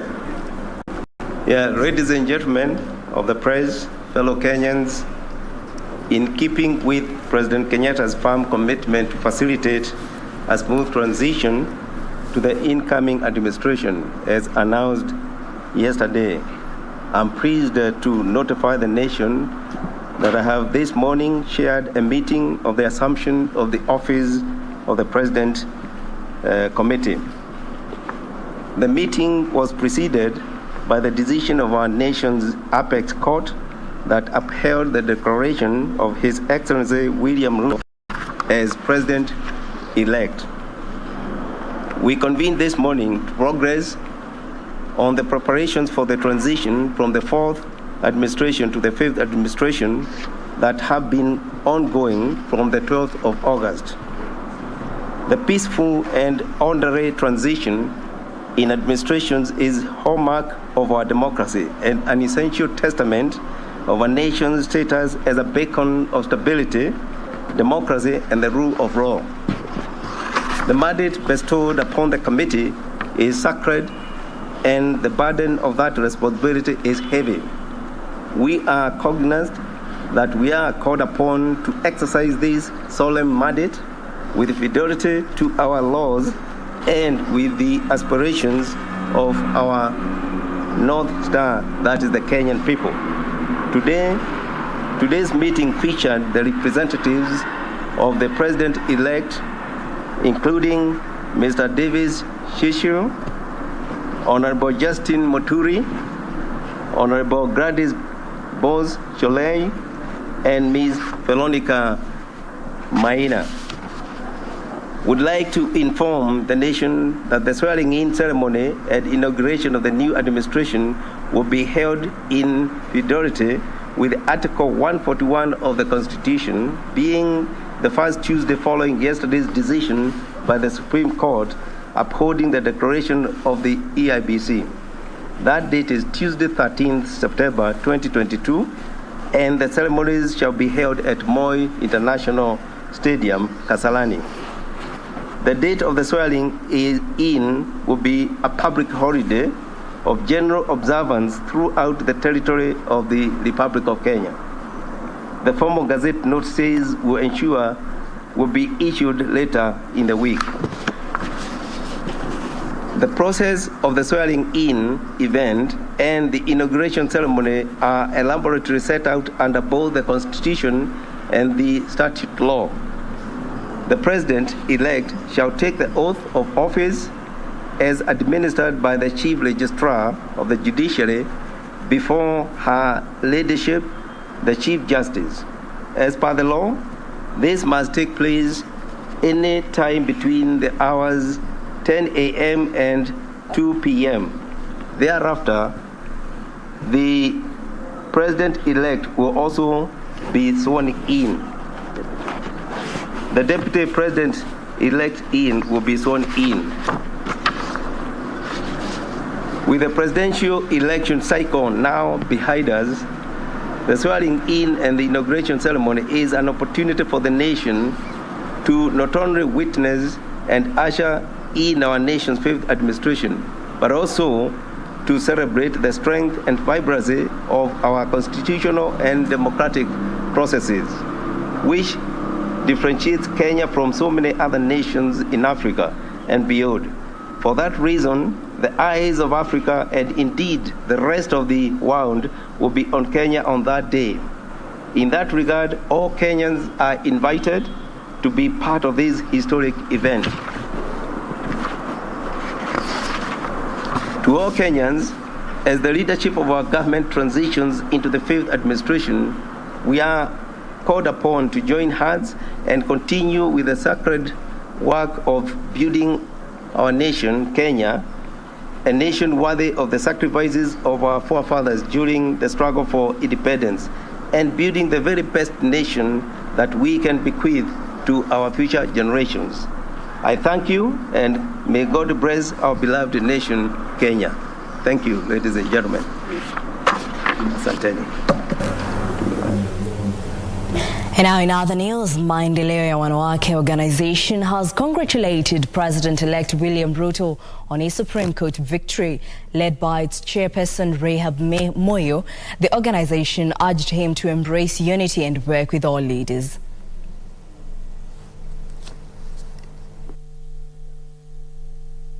And in 2017, I remember he really mapped us out as we campaigned, and I went around this country, and he is an astute politician.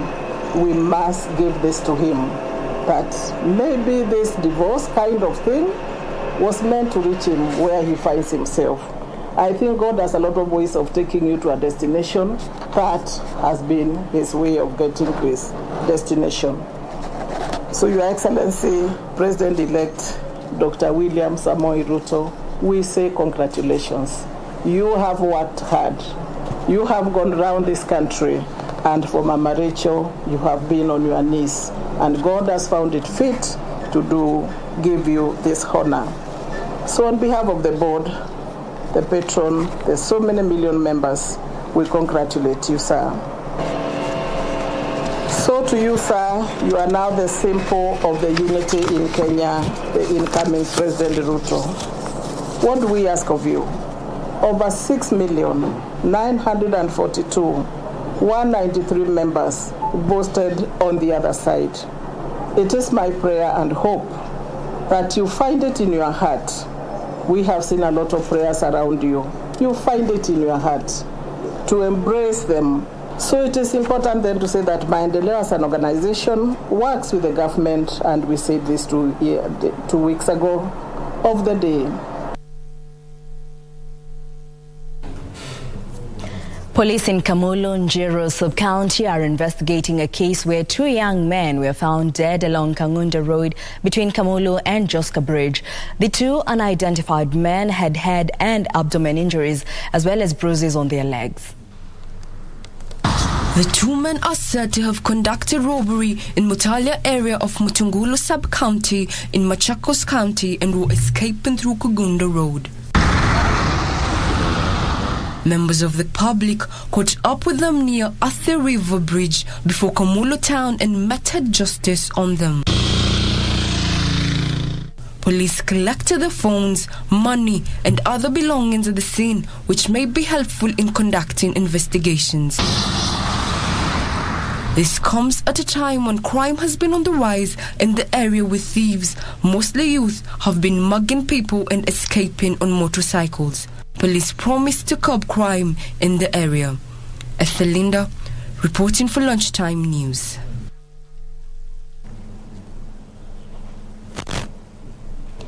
Newly elected leaders in Tana River County have vowed to work together to develop the county, led by Governor Dado Godana. They assured residents of a cohesive approach in solving problems affecting the region with the overall goal of improving livelihoods. Tana River Governor Dado Godana noted his first term was marked by an end in wrangles with the county assembly and a 2.4 billion shillings debt he had inherited. So we did well in terms of projections. We had challenges in budgets occasioned by the huge debt we had. We had the challenge of divided focuses between us and the assembly. We had the challenges of indifferences of communities, indifferences among leaders. Tana River Senator-elect Danson Mungatana also challenged elected leaders to implement their manifestos. Tutafanya kazi vizuri. Migongano ya zamani ya kwamba sijui speaker anapiga governor anapiga speaker, senator haeleweki, hiyo mambo tunataka kumaliza. This time round wale viongozi ambao wamechaguliwa kwa upande wa MCAs, kwa upande wa Senate, na najua yule speaker atachaguliwa na governor ambaye watu wamemchagua, tutafanya kazi kwa ajili ya watu wa Tana River. Embalted former Speaker Justin Nkaduda, who is seeking the post against it, his impeachment in the last term was caused by infighting among members of the county assembly. Reporting for Lunchtime News, I am Elvis Otieno.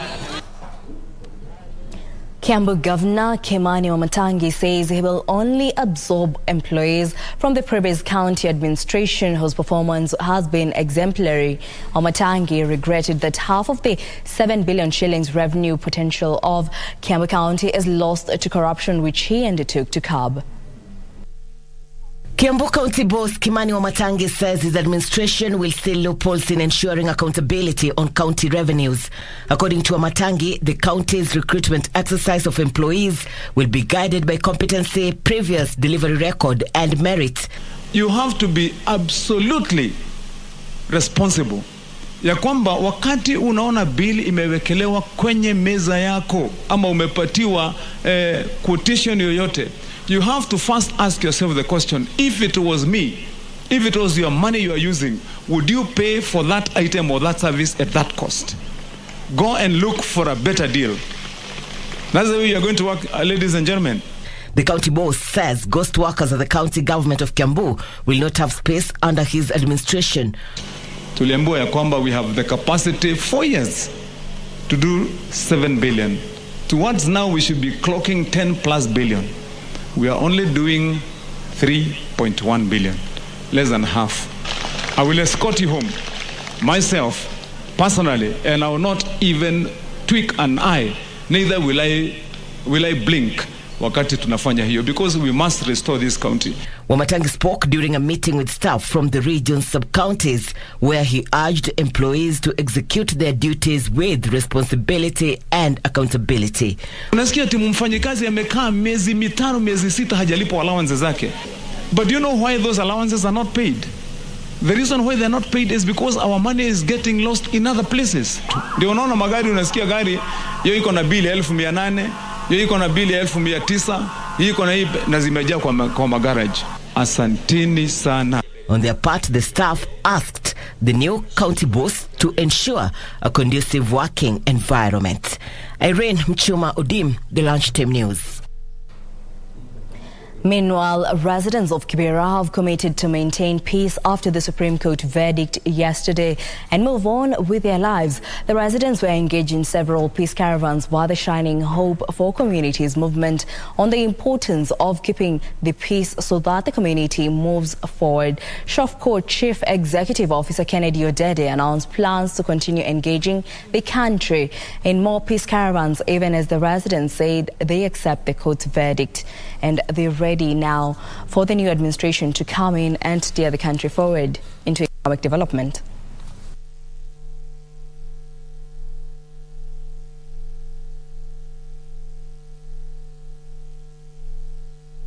We don't want to destroy our properties. We just want to live with love. Vijana wa Kibera pia wakaleta amani. And honestly, right now, my message is that as we're moving forward, we have to listen to the voices of the community. They've proven that themselves they can bring peace. Tumetumisha amani tangu mambo ya election ianze. Kuanzia mwanzo wa nominations tumekuwa tukiomba, tukitembea, tukitangaza amani, tukifanya mkutano ya door to door. Jirani yako ndio ndugu yako wa karibu. Wakati unakosa, yeye ndiye atakuwa wa karibu kwa kukusaidia. Saa kama hizi ingekuwa watu 100 wameshakufa. Lakini Mungu amesimama na sisi, tumeendesha amani hapa ndani ya Kibera. Tukasema kila mtu atembee na mwenzake kama kabila yake. Sisi hatuna Ujaluo, hatuna Kikuyu, hatuna Mnandi, sisi wote ni wana Kenya.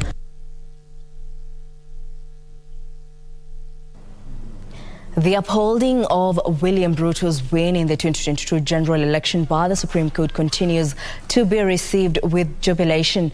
A section of Kenyans in Isiolo and Busia counties expressed confidence the president-elect will unite the country and address the rising cost of living.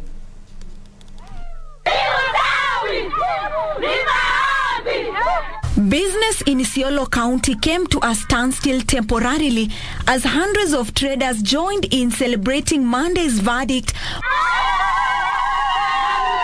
by the Supreme Court on the presidential election petition. The traders who had jammed the streets in celebratory regalia expressed their confidence in the president-elect William Ruto. Tunaomba ukaweze kutukumbuka. Kama vile ulikuja na bottom up.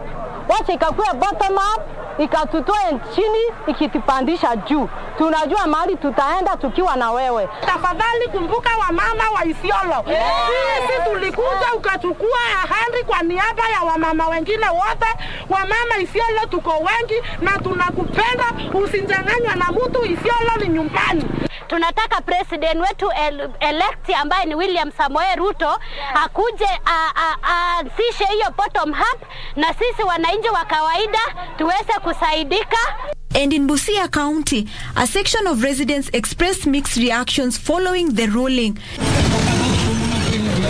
The residents appealed to the president-elect to deliver on his manifesto and serve all Kenyans without favorism.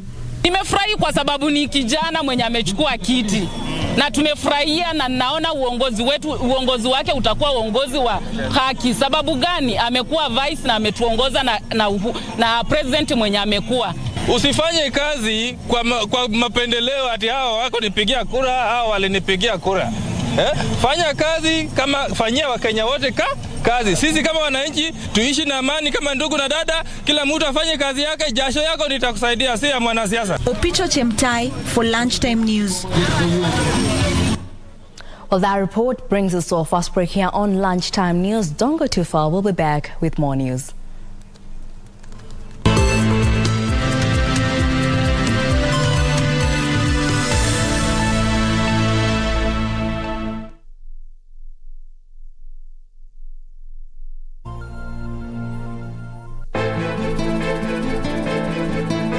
Umeliona gazeti la leo? This is still disturbing. Hivi ndo wenzako washapatana basi. Huyo Levita iko wapi? Ngoja lifunguke. Kwani yuanza yeye kupenda? Atakuachaje siku zote hizo aje akurudie sasa? Yaani hapo ushiki mita. Nimekupigania sana Leo. Tumepitia mambo mengi sana mimi na wewe. Babangu mimi nitamwambia nini? Na usijaribu kunidanganya. Usijaribu kunidanganya kwa sababu faili niliziona.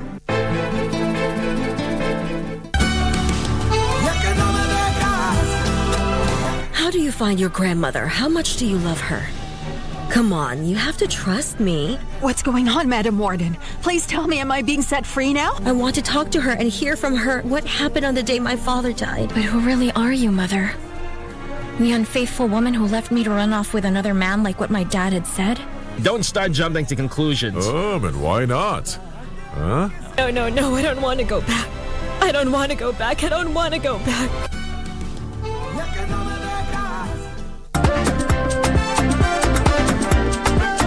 Karibuni sana to the Second Chance TV game show. Tough questions. Virunga National Park is located within which mountain ranges? Aberdare. Aberdare? Is that your final answer? Tough challenges. Unaona timu yetu hapa kwenda. 3, 2, 1. It's a survival for the smartest. 10 seconds to go. Who is the current president of Malawi? Wrong answer. That is the wrong answer. Does it border to the east? Nakuru County. Nakuru County, you get 2,000 bob. Premiering soon on Channel 1. Do you have a news story to share with KBC? Get in touch swiftly on email news@kbc.co.ke or call 0723-892-654 or 0734-780-124.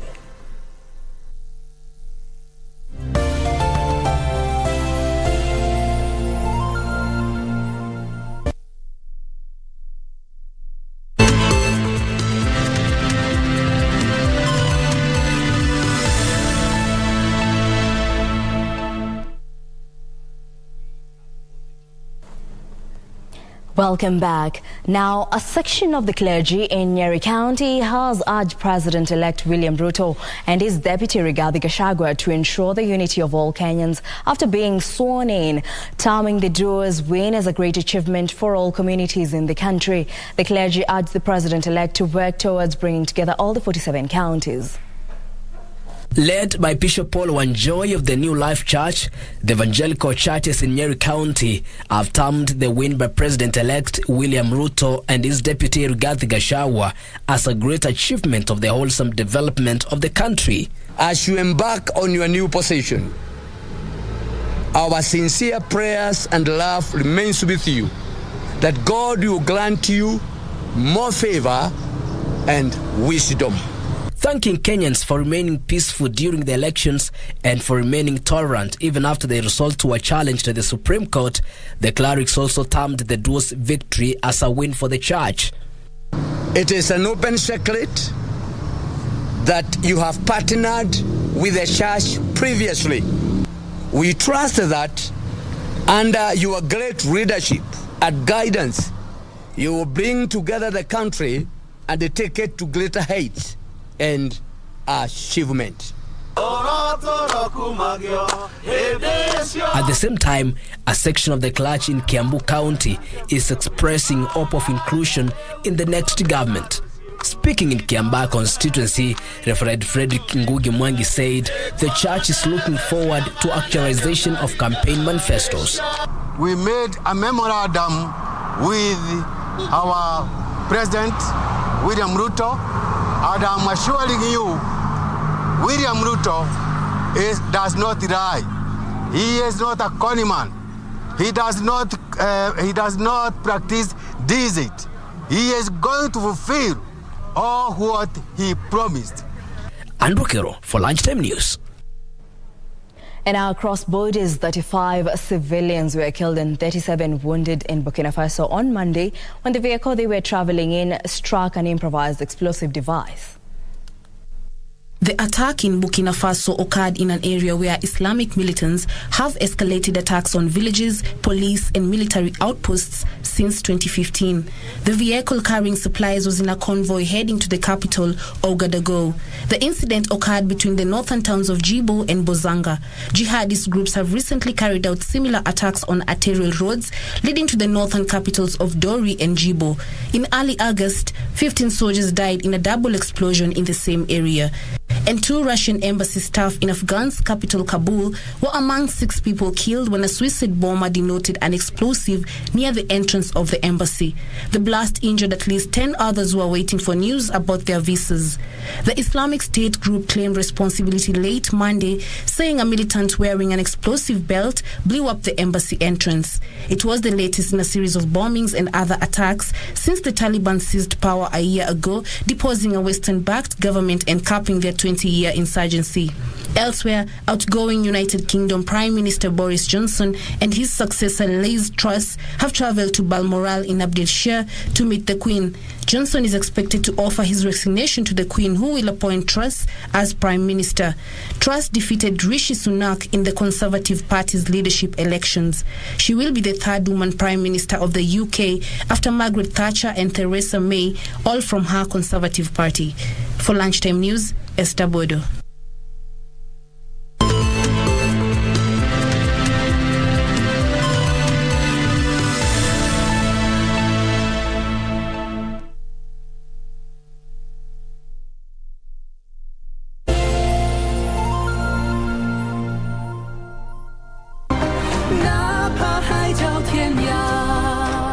He's lived a tragic life. All these years, he's always been on his own. Let's pretend this never happened. But, even though I fixed her eyes, she can't handle brightness. Master, I'm finally back to see you. See now, all these years without my blood, why hasn't his body even changed a bit? I don't expect anything from you. I just want you to have a happy life.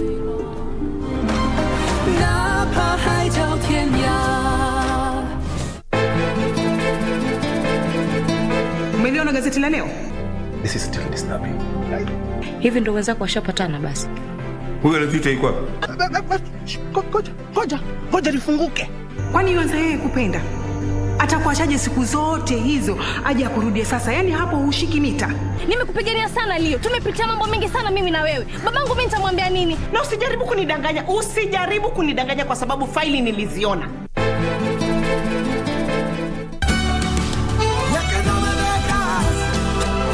How do you find your grandmother? How much do you love her? Come on, you have to trust me. What's going on, Madam Warden? Please tell me, am I being set free now? I want to talk to her and hear from her what happened on the day my father died. But who really are you, Mother? The unfaithful woman who left me to run off with another man like what my dad had said? Don't start jumping to conclusions. And why not? Huh? No, I don't want to go back. I don't want to go back. I don't want to go back.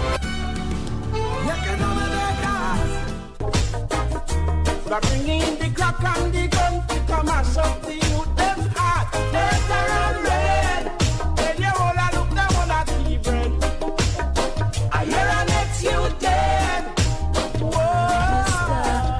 Chatty, Mount Mercy, mix up. Why you don't leave people business? I said below people business. Good God, I tell you about that. Don't need another lover. I don't even have to bother. I found it.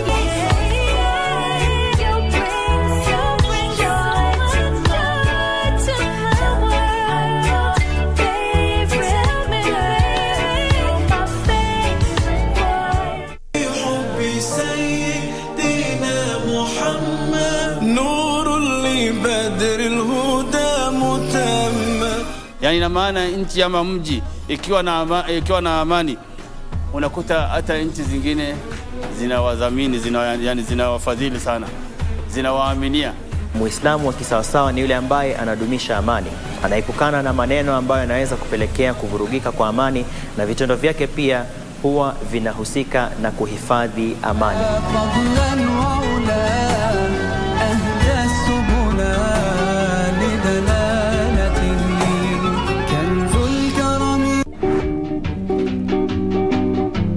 Ukiniangalia mimi ni mtu kununua second hand. You look second hand yourself right now. Mimi nakaondieka. Niangalie hivi, nakaondieka. Not with those. Maybe with the tummy. No. But Tosha. Huyu hata tujuani. Do you know me? Are baba. We know each other. Iko flying lines hapo. When ni husband ama ni houseboy? House kwa husband. Mimi wewe ila kusumbua. Wako ha? Yes. Jambo. Fine, thank you. Oh my God. No. Let me talk the truth and accept the devil, please. Please. Babyface. Yeah. Oh my God. Like that. Yes. Babyface. Yeah. Ulionaje kazi yangu, skills zangu za uzaji zikoaje? You are excellent. Wewe mzee. Hatuko hapa mchezo. Ni kweli hata nani. Sasa ukisha si uongee vile unaongea. Ni kweli.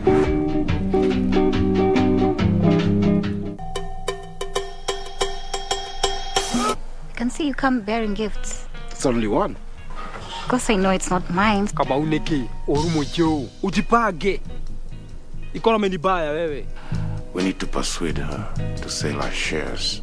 I mean everything. Good luck with that. And to think Mama Paul would have instilled some manners in you by now. Unlike you, Mama Paul has a beautiful soul. Utarudiki kwenye umetoka unasikia? Aunt Cassie. Yes. When was the last time you spoke to Dad? I'm here and he's not.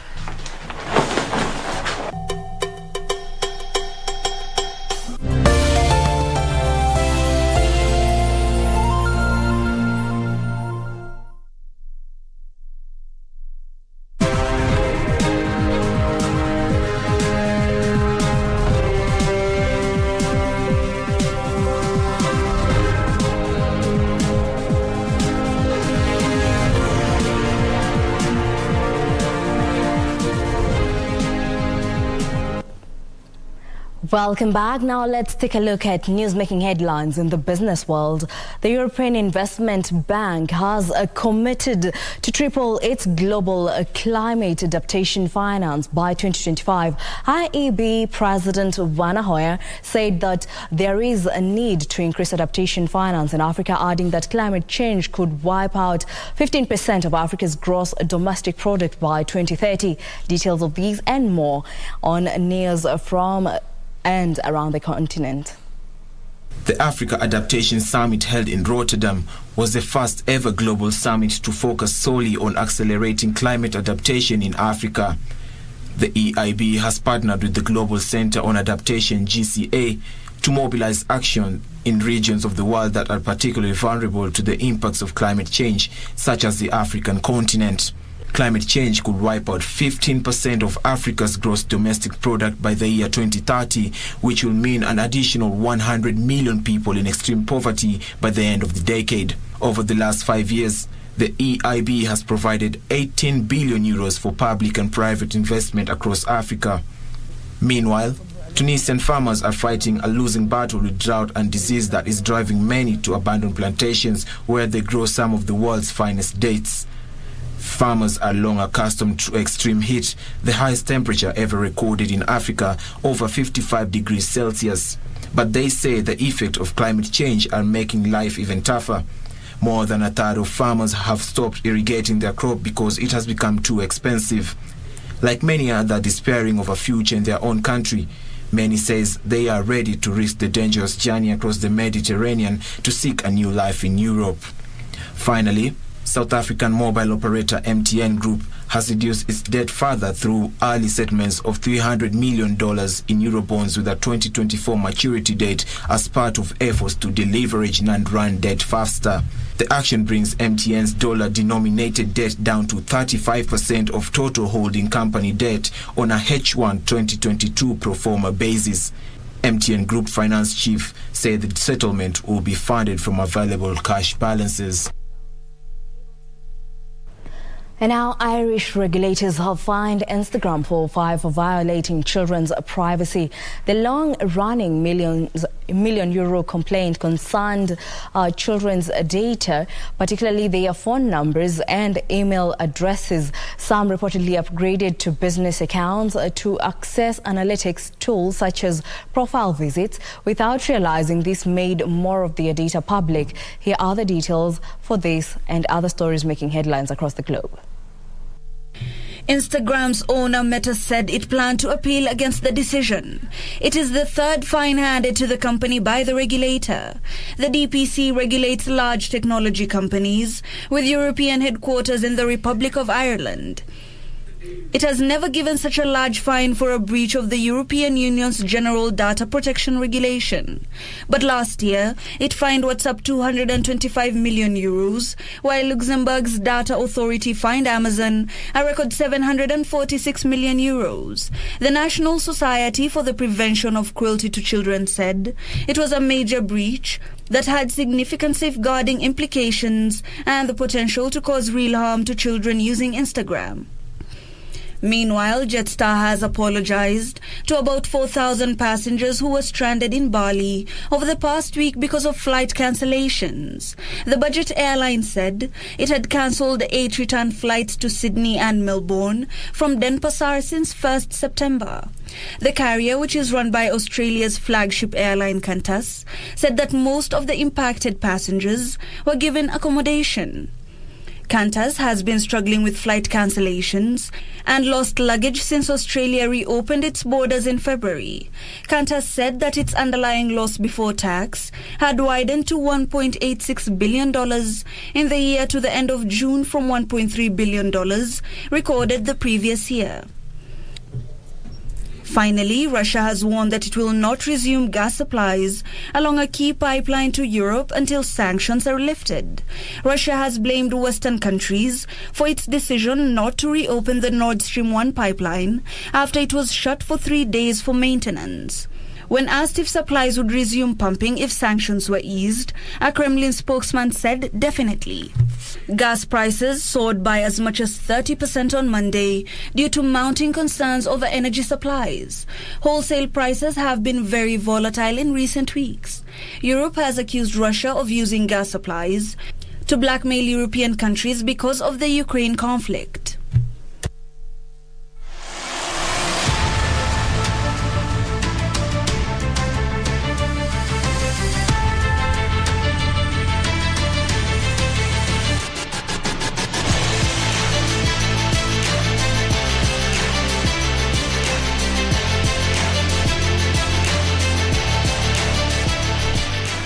And now in the sports arena, the UEFA Champions League will kick off tonight with 8 matches on card.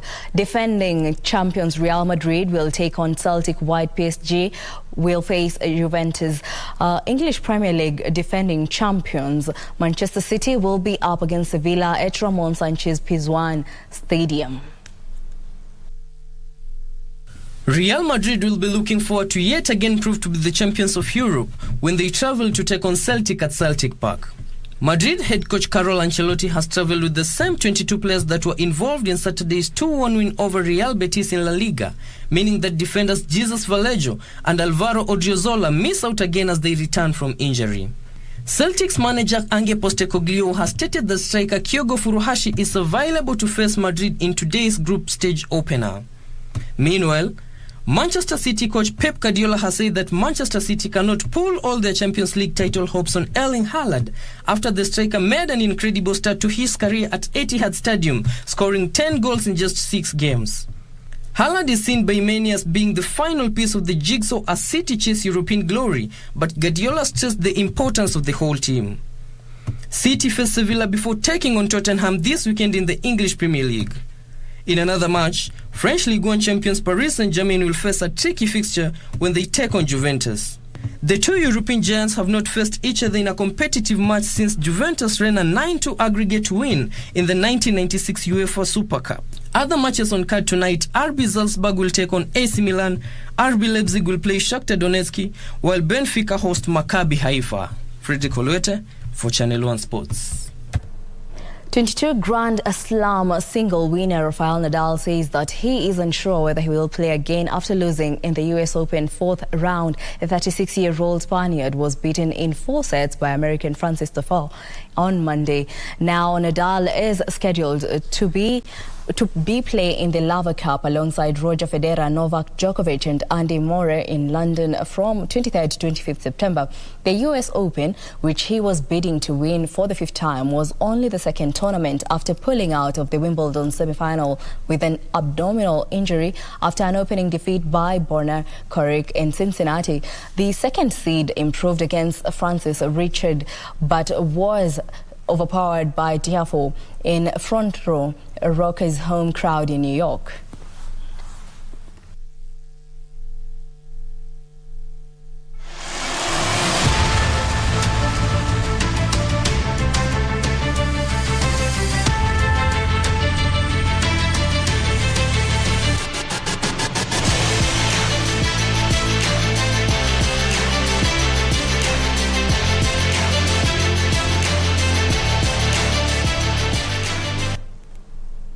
Well, that brings us to the end of our bulletin this afternoon. Thank you for choosing Lunchtime News. For more news, check out our website at kbc.co.ke. My name is Jackie Wambiru. Our sign language interpreter is Lensa Odingo. Enjoy the rest of the day.